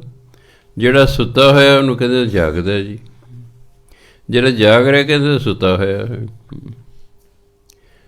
ਤੁਸੀਂ ਭਜਨ ਬੰਦਗੀ ਕਰਦੇ ਹੋ, ਤੁਸੀਂ ਜਾਗ ਰਹੇ ਹੋ, ਕਹਿੰਦੇ ਇਹ ਵੀ ਕੋਈ ਬੰਦੇ ਨੇ, ਇਹ ਵੀ ਕੋਈ ਬੰਦੇ ਨੇ, ਨਾ ਸੌਂਦੇ ਨੇ ਨਾ ਸੌਣ ਦਿੰਦੇ ਨੇ। ਬਹੁਤੇ ਘਰਾਂ 'ਚ ਆਹੀ ਸੁਣਨ 'ਚ ਮੇਰੇ ਆਇਆ ਹੈ। ਔਰ ਸਵੇਰੇ ਸਵੇਰੇ ਲੱਗਦਾ ਬਾਲਟੀਆਂ ਖੜਕਾਉਣ, ਨਾ ਸੌਣਾ ਨਾ ਸੌਣ ਦਿੰਦਾ ਹੈ, ਨਹਾਉਂਦਾ ਹੁਣ ਬਾਲਟੀ ਦਾ ਖੜਕੇ। ਕਈ ਮੇਰੇ ਕੋਲ ਕਾਜ ਮੈਂ ਮੇਰੀ ਗੱਲ ਸੁਣੋ, ਤੁਸੀਂ ਸਵੇਰੇ ਸਵੇਰੇ ਨਾ ਨਹਾਓ, ਉਠੋ, ਆਪਣਾ ਚੌਕੜੀ ਮਾਰ ਕੇ ਵਾਹਿਗੁਰੂ ਵਾਹਿਗੁਰੂ ਕਰੀ ਜਾਓ। ਜਦੋਂ ਘਰ ਦੇ ਜੀਆਂ ਦੇ ਉੱਠਣ ਦਾ ਵੇਲਾ ਆ ਗਿਆ, ਉਦੋਂ ਉੱਠ ਕੇ ਤੁਸੀਂ ਨਹਾ ਲਿਓ। ਸਿਮਰਨ ਤਾਂ ਕਿਸੇ ਵੀ ਹਾਲਤ 'ਚ ਕੀਤਾ ਜਾ ਸਕਦਾ ਹੈ। ਜੋ ਚੀਜ਼ ਤੁਸੀਂ ਮੂੰਹ ਜ਼ਬਾਨੀ ਪੜ੍ਹ ਰਹੇ ਹੋ, ਕਰ ਰਹੇ ਹੋ, ਕਿਸੇ ਵੀ ਹਾਲਤ ਵਿੱਚ ਉਹਨੂੰ ਕੀਤਾ ਜਾ ਸਕਦਾ। ਮੰਨ ਲਓ ਤੁਸੀਂ ਸੈਰ ਕਰ ਰਹੇ ਹੋ, ਤੁਹਾਡੇ ਪੈਰਾਂ ਜੁੱਤੀ ਪਾਈ ਹੋਈ ਹੈ, ਉਦੋਂ ਜੁੱਤੀ ਪਾਈ ਹੈ ਹਾਲਾਂਕਿ ਪੈਰਾਂ 'ਚ, ਪਰ ਤੁਸੀਂ ਮੂੰਹ ਜ਼ਬਾਨੀ ਜਿਹੜਾ ਹੈ ਨਿਤਨੇਮ ਕਰ ਰਹੇ ਹੋ, ਕਰ ਸਕਦੇ ਹੋ। ਪਰ ਤੁਸੀਂ ਜੁੱਤੀ ਪਾਈ ਅਤੇ ਹੱਥ 'ਤੇ ਗੁਟਕਾ ਹੈ, ਫਿਰ ਨਹੀਂ ਹੋਏਗਾ, ਫਿਰ ਮਰਿਆਦਾ ਦੇ ਵਿਰੁੱਧ ਹੈ। ਸਾਡੇ ਹੱਥ 'ਤੇ ਗੁਟਕਾ ਹੋਵੇ, ਸਾਡੇ ਹੱਥ 'ਤੇ ਪੋਥੀ ਹੋਵੇ, ਉਦੋਂ ਮਰਿਆਦਾ ਹੋਰ ਹੈ। ਮੂੰਹ ਜ਼ਬਾਨੀ ਹੈ, ਉਦੋਂ ਮਰਿਆਦਾ ਹੋਰ ਹੈ। ਬਹੁਤ ਸਾਰੇ ਗੁਰੂ ਪਿਆਰੇ ਨੇ ਨਾਲੇ ਸਵੇਰੇ ਸੈਰ ਕਰਦੇ ਨੇ, ਜੇ ਨਿਤਨੇਮ ਮੂੰਹ ਜ਼ਬਾਨੀ ਯਾਦ, ਨਾਲੇ ਆਪਣਾ ਨਿਤਨੇਮ ਕਰ ਲੈਂਦੇ ਨੇ, ਨਾਲੇ ਸੈਰ ਹੋ ਗਈ। ਕਿਉਂ ਮੂੰਹ ਜ਼ਬਾਨੀ ਹੈ, ਉਹ ਜੁੱਤੀ ਸਮੇਤ ਵੀ ਕੀਤਾ ਜਾ ਸਕਦਾ ਹੈ। ਸਿਮਰਨ ਹੈ, ਕਿਸੇ ਵੀ ਹਾਲਤ ਵਿੱਚ ਕੀਤਾ ਜਾ ਸਕਦਾ ਹੈ। ਜੋ ਦਿਨ ਚੜ੍ਹੇ ਉਦੋਂ ਨਹਾ ਕੇ ਆਪਣਾ ਭਾਈ ਨਿਤਨੇਮ ਕਰ ਲਓ। ਫਿਰ ਆਹੀ ਹੈ, ਘਰ ਦੇ ਜੀ ਡਿਸਟਰਬ ਨਹੀਂ ਹੋਣਗੇ, ਕਿਉਂਕਿ ਕਿਸੇ ਨੂੰ ਡਿਸਟਰਬ ਕਰਨਾ ਵੀ ਚੰਗੀ ਗੱਲ ਨਹੀਂ ਨਾ। ਆਪਣੇ ਲਾਭ ਲਈ ਕਿਸੇ ਨੂੰ ਨੁਕਸਾਨ ਪਹੁੰਚਾਉਣਾ, ਇਹ ਵੀ ਸਿਆਣਪ ਨਹੀਂ ਹੈ। ਉਹ ਨਹੀਂ ਕਰਨਾ ਚਾਹੁੰਦੇ, ਉਹ ਨਹੀਂ ਉੱਠਣਾ ਚਾਹੁੰਦੇ, ਫਿਰ ਉਹਨੂੰ ਡਿਸਟਰਬ ਕਰਨ ਦਾ ਵੀ ਕੋਈ ਮਤਲਬ ਨਹੀਂ ਹੈ। ਨਹੀਂ ਫਿਰ ਪਰਿਵਾਰ 'ਚ ਰੋਜ਼ ਤੂੰ ਮੈਂ ਹੋਵੇਗੀ। ਸੂਤੇ ਕੋ ਜਾਗਤ ਕਹੈ, ਜਾਗਤ ਕੋ ਸੂਤਾ। ਜਿਹੜਾ ਅਗਿਆਨੀ ਹੈ, ਜੋ ਸੁੱਤੇ ਨੇ ਉਹਨੂੰ ਕਹਿੰਦੇ ਤਾਂ ਜਾਗਦੇ ਨੇ ਜੀ, ਅਤੇ ਜਿਹੜੇ ਜਾਗਦੇ ਉਹਨੂੰ ਕਹਿੰਦੇ ਤਾਂ ਸੁੱਤੇ ਹੋਏ ਨੇ। ਜੀਵਤ ਕੋ ਮੂਆ ਕਹੈ, ਮੂਏ ਨਹੀਂ ਰੁੱਤ। ਜਿਹੜਾ ਜਿਉਂਦਾ ਕਹਿੰਦੇ ਤਾਂ ਮਰਿਆ ਹੋਇਆ ਜੀ, ਇਹ ਤਾਂ ਮਰਿਆ ਹੋਇਆ ਹੈ। ਜਿਵੇਂ ਕਹਿੰਦੇ ਨੇ ਇੱਕ ਸਾਧ ਦਾ ਚੇਲਾ ਸੀ, ਉਹਦਾ ਮੰਗਣਾ ਹੋ ਗਿਆ। ਸਾਧ ਕਹਿੰਦਾ ਤੂੰ ਸਾਡੇ ਕੰਮੋਂ ਗਿਆ। ਫਿਰ ਉਹਦਾ ਵਿਆਹ ਹੋ ਗਿਆ, ਕਹਿੰਦੇ ਹੁਣ ਤੂੰ ਘਰ ਦੇ ਕੰਮੋਂ ਵੀ ਗਿਆ, ਹੁਣ ਤੂੰ ਘਰ ਦੇ ਕੰਮੋਂ ਵੀ ਗਿਆ। ਸੋ ਇਸੇ ਤਰ੍ਹਾਂ ਹੀ ਹੈ। ਜੀਵਤ ਕੋ ਮੂਆ ਕਹੇ, ਜੋ ਜਿਉਂ ਰਿਹਾ ਹੈ, ਨਾਮ ਜਪ ਰਿਹਾ ਹੈ, ਕਹਿੰਦੇ ਇਹ ਤਾਂ ਸਾਡੇ ਵੱਲੋਂ ਮਰਿਆ ਹੋਇਆ ਜੀ, ਇਹ ਸਾਡੇ ਕਿਸੇ ਕੰਮ ਦਾ ਨਹੀਂ ਹੈ। ਕਬੀਰ ਸਾਹਿਬ ਦੀ ਮਾਂ ਕਹਿੰਦੀ, ਜਬ ਤੇ ਮਾਲਾ ਲਈ ਨਪੂਤੇ, ਤਬ ਤੇ ਸੁੱਖ ਨਾ ਭਇਓ। ਕਹੇ ਸਾਡੇ ਨਪੁੱਤੇ ਨੇ, ਕਬੀਰ ਨੇ, ਜਦੋਂ ਦੀ ਮਾਲਾ ਫੜ ਲਿਆ ਤੇ ਸਾਡੇ ਤੇ ਸੁੱਖ ਹੀ ਨਹੀਂ ਕਹਿੰਦੇ ਰਿਹਾ। ਹੋ ਗਿਆ ਨਾ। ਦੁਨੀਆ ਪੂਜਦੀ ਹੈ ਕਬੀਰ ਨੂੰ ਤੇ ਮਾਂ ਗਾਲਾਂ ਕੱਢ ਰਹੀ। ਮਾਂ ਕਹਿੰਦੇ ਮਰ ਕਿਉਂ ਨਾ ਗਿਆ, ਕੀ ਕਰਾਉਣਾ ਸੀ ਇਸ ਤੋਂ। ਸੋ ਇਹ ਸੰਸਾਰ ਹੈ, ਇਹ ਅਗਿਆਨੀਆਂ ਦਾ ਕੰਮ ਹੈ। ਜਿਹੜਾ ਜਿਉਂ ਰਿਹਾ ਉਹਨੂੰ ਮੋਇਆ ਕਹਿੰਦੇ ਨੇ, ਮਰੇ ਨੂੰ ਮਰੇ ਦੇ ਰੋਂਦੇ ਕੋਈ ਨਹੀਂ ਹੈਗੇ। ਆਬਤ ਕੋ ਜਾਤਾ ਕਹੈ, ਜਾਤੇ ਕੋ ਆਇਆ। ਜਿਹੜਾ ਆ ਰਿਹਾ ਕਹਿੰਦੇ ਇਹ ਤਾਂ ਜਾ ਰਿਹਾ ਜੀ, ਇਹ ਤਾਂ ਜਾ ਰਿਹਾ। ਜਿਹੜਾ ਜਾਤੇ ਕੋ ਆ, ਜਿਹੜਾ ਜਾ ਰਿਹਾ ਨੂੰ ਕਹਿੰਦੇ ਆ ਰਿਹਾ ਜੀ, ਇਹ ਆ ਰਿਹਾ ਜੀ। ਪਰ ਕੀ ਕੋ ਆਪਣੀ ਕਹੈ, ਆਪਣੋ ਨਹੀਂ ਪਾਇਆ। ਬੇਗਾਨੀ ਚੀਜ਼ ਨੂੰ ਆਪਣੀ ਕਹਿੰਦਾ, ਅਤੇ ਜਿਹੜੀ ਆਪਣੀ ਉਹ ਚੰਗੀ ਨਹੀਂ ਲੱਗਦੀ, ਆਪਣੀ ਚੰਗੀ ਨਹੀਂ ਲੱਗਦੀ। ਬਹੁਤੇ ਲੋਕਾਂ ਨੂੰ ਆਪਣੀ ਜਨਾਨੀ ਚੰਗੀ ਨਹੀਂ ਲੱਗਦੀ, ਬੇਗਾਨੀ ਦੀ ਚੰਗੀ ਲੱਗਦੀ, ਬੇਗਾਨੀ ਚੰਗੀ ਲੱਗਦੀ। ਐਸਾ ਹੀ ਘਰਾਂ 'ਚ ਰੌਲੇ ਗੋਲੇ ਜਿਹੇ ਪੈਂਦੇ ਰਹਿੰਦੇ ਨੇ। ਮੀਠੇ ਕੋ ਕੌੜਾ ਕਹੈ, ਕੜੂਏ ਕੋ ਮੀਠਾ। ਜੋ ਮਿੱਠਾ ਕਹਿੰਦੇ ਤਾਂ ਕੌੜਾ ਹੈ ਜੀ, ਜੋ ਕੌੜਾ ਕਹਿੰਦਾ ਹਾਂ ਇਹ ਤਾਂ ਮਿੱਠਾ ਹੈ। ਰਾਤੇ ਕੀ ਨਿੰਦਾ ਕਰੇ, ਜੋ ਪਰਮਾਤਮਾ ਦੇ ਪਿਆਰ 'ਚ ਰੰਗਿਆ ਹੋਇਆ ਉਹਦੀ ਨਿੰਦਿਆ ਕਰਦੇ ਨੇ, ਉਹ ਨਿੰਦਿਆ ਕਰਦੇ ਨੇ। ਮਾਂ ਗਾਲਾਂ ਕੱਢ ਰਹੀ ਹੈ ਨਾ ਕਬੀਰ ਸਾਹਿਬ ਨੂੰ। ਉਹ ਰੱਬੀ ਰੰਗ 'ਚ ਰੰਗੇ ਹੋਏ ਸਨ, ਮਾਂ ਨੂੰ ਭੈੜਾ ਲੱਗਦਾ ਸੀ ਕਿ ਉਹਨੂੰ ਪਤਾ ਨਹੀਂ ਸੀ ਵੀ ਜਿਹੜਾ ਨਾਮ ਜਪਦਾ ਪਰਮਾਤਮਾ ਦੇ ਬੱਚੇ ਨੂੰ ਪਾਲੇਗਾ, ਉਹਨੂੰ ਕੀ ਲੋੜ ਹੈ, ਉਹਨੂੰ ਕੀ ਫਿਕਰ ਹੈ। ਫਿਕਰ ਤਾਂ ਨਾਸਤਕ ਨੂੰ ਹੁੰਦਾ ਆਪਣੇ ਪਰਿਵਾਰ ਦਾ। ਜੋ ਨਾਮ ਜਪਦਾ ਹੈ ਤੁਸੀਂ ਦਿਨ ਰਾਤ ਨਾਮ ਜਪੀ ਜਾਓ, ਤੁਹਾਡੇ ਪਰਿਵਾਰ ਨੂੰ ਪਰਮਾਤਮਾ ਪਾਲੇਗਾ, ਉਹਨੂੰ ਚਿੰਤਾ। ਹਾਲਾਂਕਿ ਕਹਿੰਦੇ ਇਹ ਤਾਂ ਮੇਰਾ, ਇਹ ਤਾਂ ਸਦਾ ਹੀ ਮੇਰਾ ਨਾਮ ਜਪਦਾ ਰਹਿੰਦਾ। ਫਿਰ ਪਰਮਾਤਮਾ ਤੁਹਾਡੇ ਪਰਿਵਾਰ ਦੀ ਚਿੰਤਾ ਰਹਿੰਦੀ ਪਰਮਾਤਮਾ ਨੂੰ। ਅਸੀਂ ਕਿਉਂਕਿ ਨਾਮ ਨਹੀਂ ਜਪਦੇ, ਇਸ ਲਈ ਸਾਨੂੰ ਆਪਣੇ ਪਰਿਵਾਰ ਦੀ ਚਿੰਤਾ ਲੱਗੀ ਰਹਿੰਦੀ ਹੈ, ਚਿੰਤਾ ਲੱਗੀ ਰਹਿੰਦੀ ਉਹਨਾਂ ਦੀ, ਕਿਉਂਕਿ ਅਸੀਂ ਨਾਮ ਤਾਂ ਜਪਦੇ ਨਹੀਂ। ਜਿਹੜੇ ਨਾਮ ਜਪਦੇ ਨੇ ਉਹਨਾਂ ਨੂੰ ਪਤਾ ਹੁੰਦਾ ਹੈ ਇਹ ਪਰਮਾਤਮਾ ਦੇ ਬੱਚੇ ਨੇ, ਇਹ ਆਪੇ ਉਹ ਪਾਲੇਗਾ, ਉਹ ਪਾਲੇਗਾ। ਮੈਂ ਤਾਂ ਇੱਕ ਸਾਧਨ ਹਾਂ, ਪਾਲਣਾ ਤਾਂ ਉਹਨੇ ਹੈ। ਸੋ ਗੁਰੂ ਮਹਾਰਾਜ ਮੀਠੇ ਕੋ ਕੌੜਾ ਕਹੇ, ਕੜੂਏ ਕੋ ਮਿੱਠਾ। ਰਾਤੇ ਕੀ ਨਿੰਦਾ ਕरें, ਜੋ ਪਿਆਰ 'ਚ ਰੰਗੇ ਹੋਏ ਹਨ ਉਹਨਾਂ ਦੀ ਨਿੰਦਿਆ ਕਰਦੇ ਨੇ। ਐਸਾ ਕਲ ਮੈਂ ਡਿਠਾ, ਇਹੋ ਜਿਹਾ ਵਰਤਾਰਾ ਮੈਂ ਕਲਯੁਗ 'ਚ ਦੇਖਿਆ ਹੈ। ਚੇਰੀ ਕੀ ਸੇਵਾ ਕरें, ਠਾਕੁਰ ਨਹੀਂ ਦਿਸੇ। ਜਿਹੜੀ ਨੌਕਰਾਣੀ ਹੈ ਉਹਦੀ ਸੇਵਾ ਕਰਦੇ ਨੇ, ਜਿਹੜਾ ਮਾਲਕ ਹੈ ਉਹ ਦਿਸਦਾ ਹੀ ਨਹੀਂ ਹੈ। ਚੇਰੀ ਮਾਇਆ, ਮਾਇਆ ਦੀ ਸੇਵਾ ਕਰਦੇ ਨੇ, ਅੱਗੇ ਪਿੱਛੇ ਮਾਇਆ ਲਈ ਹੈ। ਲక్ష్ਮੀ ਦੀ ਸੇਵਾ ਹੁੰਦੀ ਹੈ, ਨਾਰਾਇਣ ਦੀ ਨਹੀਂ ਹੁੰਦੀ। ਲక్ష్ਮੀ ਦੇ ਘਰ ਵਾਲੇ ਵਿਸ਼ਨੂੰ ਮਹਾਰਾਜ ਹੋਏ, ਲక్ష్ਮੀ ਦੀ ਪੂਜਾ ਹੁੰਦੀ, ਵਿਸ਼ਨੂੰ ਮਹਾਰਾਜ ਦੀ ਕੋਈ ਨਹੀਂ ਇੰਨੀ ਪੂਜਾ ਹੁੰਦੀ। ਦੀਵਾਲੀ ਵਾਲੇ ਦਿਨ ਲక్ష్ਮੀ ਦੀ ਕਿੰਨੀ ਪੂਜਾ ਹੁੰਦੀ। ਬਾਣੀ ਲੋਕ ਦੂਜੇ ਰਾਤ ਨੂੰ ਦਰਵਾਜ਼ੇ ਖੁੱਲ੍ਹੇ ਰੱਖਦੇ ਨੇ ਵੀ ਲక్ష్ਮੀ ਨੇ ਆਉਣਾ, ਉਹਦੇ ਲਈ ਦਰਵਾਜ਼ਾ ਖੁੱਲ੍ਹਾ ਰਹੇ, ਖੁੱਲ੍ਹਾ ਰਹੇ। ਉਹ ਖੁੱਲ੍ਹਾ ਵੇਖ ਕੇ ਆਉਂਦੀ ਵੀ ਹੋਣੀ ਵੀ ਜਦੋਂ ਦਰਵਾਜ਼ਾ ਖੁੱਲ੍ਹੇ ਹੋਏ ਤਾਂ ਕੁੱਤੇ ਬਿੱਲੀ ਆ ਜਾਂਦੇ ਅੰਦਰ, ਖੁੱਲ੍ਹਾ ਹੋਣਾ ਚਾਹੀਦਾ। ਉਹ ਤਾਂ ਫਿਰ ਲక్ష్ਮੀ ਹੈ। ਅਸੀਂ ਦੀਵਾਲੀ ਨੂੰ ਅੰਦਰ ਕੁੰਡੇ ਲਾ ਲੈਂਦੇ ਹਾਂ, ਲక్ష్ਮੀ ਕਹਿੰਦੀ ਤੂੰ ਤਾਂ ਬੰਦ ਕਰ ਲੈ, ਜਾ ਫਿਰ ਫਿਰੀ ਜਾਏ। ਮੈਂ ਨਹੀਂ ਕਹਿੰਦਾ ਕਿ ਤੁਸੀਂ ਦਰਵਾਜ਼ੇ ਖੋਲ੍ਹ ਦਿਓ, ਲక్ష్ਮੀ ਨੂੰ ਬੰਦ ਦਰਵਾਜ਼ੇ ਨਾਲ ਵੀ ਕੋਈ ਲੈਣ ਦੇਣ ਨਹੀਂ। ਰੂਹਾਂ ਜਿਹੜੀਆਂ ਹੁੰਦੀਆਂ ਨੇ ਉਹ ਬੰਦ ਦਰਵਾਜ਼ਿਆਂ 'ਚ ਵੀ ਅੰਦਰ ਆ ਜਾਂਦੀਆਂ ਨੇ। ਔਰ ਤੁਹਾਨੂੰ ਐਂ ਲੱਗੂਗਾ ਜਿਵੇਂ ਦਰਵਾਜ਼ਾ ਖੁੱਲ੍ਹ ਰਿਹਾ, ਆਵਾਜ਼ ਖੁੱਲ੍ਹਣ ਦੀ ਆਵੇਗੀ, ਹਾਲਾਂਕਿ ਅੰਦਰ ਕੁੰਡੀ ਲੱਗੀ ਹੋਈ ਹੈ। ਜੋ ਪਹਿਲੀ ਵਾਰੀ ਮਿਸਿਸ ਮੈਨੂੰ ਮਿਲਣ ਆਏ, ਉਹ ਦਰਵਾਜ਼ੇ ਨੇ ਆਵਾਜ਼ ਕੀਤੀ ਜੇ ਖੁੱਲ੍ਹ ਰਿਹਾ ਦਰਵਾਜ਼ਾ। ਮੈਂ ਘੜੀ ਵੇਖੀ, ਰਾਤ ਦੇ 2:40 ਵੀ ਹੋਏ। ਮੈਂ ਤੁਸੀਂ ਤਾਂ ਮੈਨੂੰ ਪਹਿਲਾਂ ਹੀ ਆ ਕੇ ਉਠਾ ਦਿੱਤਾ ਹੈ, ਮੈਂ ਤਾਂ ਜੇ ਸੌਣਾ ਸੀ। ਨਾਲ ਦੀ ਨਾਲ ਦਰਵਾਜ਼ਾ ਬੰਦ ਹੋ ਗਿਆ, ਵੀ ਸੁੱਤਾ ਰਿਹਾ ਫਿਰ। ਸੋ ਰੂਹਾਂ ਨੂੰ ਬੰਦ ਦਰਵਾਜ਼ੇ ਨਾਲ ਕੋਈ ਲੈਣਾ ਦੇਣਾ ਨਹੀਂ ਹੈ। ਉਹਨੂੰ ਬੰਦ ਦਰਵਾਜ਼ੇ 'ਚ ਅੰਦਰ ਆ ਜਾਣਾ, ਉਹ ਤਾਂ ਕੰਧ ਦੇ ਵਿੱਚ ਵੀ ਅੰਦਰ ਆ ਜਾਂਦੇ ਨੇ, ਉਹਨਾਂ ਦਾ ਕੀ ਹੈ। ਆ ਕੰਧ ਇੰਨੀ ਸਖਤ ਹੈ, ਉਹ ਤਾਂ ਇਹਦੇ ਵਿੱਚੋਂ ਵੀ ਆ ਜਾਂਦੇ ਅੰਦਰ। ਪਹਿਲਾਂ ਅਮਰੀਕਾ ਇਹਨਾਂ ਗੱਲਾਂ ਨੂੰ ਮੰਨਦਾ ਨਹੀਂ ਸੀ, ਉਹਨੇ ਇੱਕ ਸ਼ੀਸ਼ੇ ਦਾ ਘਰ ਬਣਾ ਲਿਆ, ਟੋਟਲ ਸ਼ੀਸ਼ੇ ਦਾ, ਵੀ ਦਿਸੇ ਵਿੱਚ ਕੀੜਾ ਤੁਰਦਾ ਵਿੱਚ ਦਿਸੇ। ਜਦੋਂ ਡਾਕਟਰ ਨੇ ਐਲਾਨ ਕਰਤਾ ਵੀ ਇਹ ਬੰਦਾ ਇੱਕ ਅੱਧੇ ਦਿਨ ਦਾ ਪ੍ਰਾਹੁਣਾ, ਇਹ ਨਹੀਂ ਬਚੇਗਾ, ਉਸ ਨੂੰ ਉਸ ਕਮਰੇ 'ਚ ਬੰਦ ਕਰਤਾ, ਸ਼ੀਸ਼ੇ ਵਾਲੇ 'ਚ, ਆਲੇ ਦੁਆਲੇ ਸਭ ਬੰਦ ਕਰਤਾ, ਵੀ ਅੰਦਰ ਹਵਾ ਵੀ ਨਾ ਜਾਵੇ, ਨਾ ਹਵਾ ਬਾਹਰ ਨਿਕਲੇ, ਇਹਨਾਂ ਕਰਤਾ। ਜਦੋਂ ਅਗਲੇ ਦਿਨ ਉਹਦੀ ਡੈਥ ਹੋਈ, ਸ਼ੀਸ਼ਾ ਕਰੈਕ ਹੋ ਗਿਆ। ਉਹ ਕਹਿੰਦੇ ਆ ਵਿੱਚੋਂ ਚੀਜ਼ ਨਿਕਲ ਕੇ ਬਾਹਰ ਨਿਕਲੀ ਹੈ। ਫਿਰ ਉਹ ਕਹਿੰਦੇ ਵੀ ਹਾਂ, ਆਤਮਾ ਕੋਈ ਚੀਜ਼ ਹੁੰਦੀ ਹੈ। ਉਹਨਾਂ ਕੋਲ ਦੇ ਕੈਮਰੇ ਬੜੇ ਜ਼ਬਰਦਸਤ ਨੇ। ਜਦੋਂ ਬੰਦਾ ਮਰਨ ਲੱਗਦਾ, ਕੈਮਰਾ ਫਿੱਟ ਕਰ ਦਿੰਦੇ ਨੇ, ਵੀ ਦੇਖੋ ਵਿੱਚੋਂ ਨਿਕਲਦਾ, ਦਿਸ ਰਿਹਾ ਹੁੰਦਾ। ਇੱਕ ਵਾਰੀ ਵਿਖਾਇਆ ਸੀ ਉਹਨਾਂ ਕੈਮਰੇ, ਵੀ ਆਹ ਦੇਖੋ ਵਿੱਚੋਂ ਚੀਜ਼ ਨਿਕਲ ਕੇ ਆਹ ਪਰਛਾਵਾਂ ਜਦ ਜਾ ਰਹੀ ਹੈ।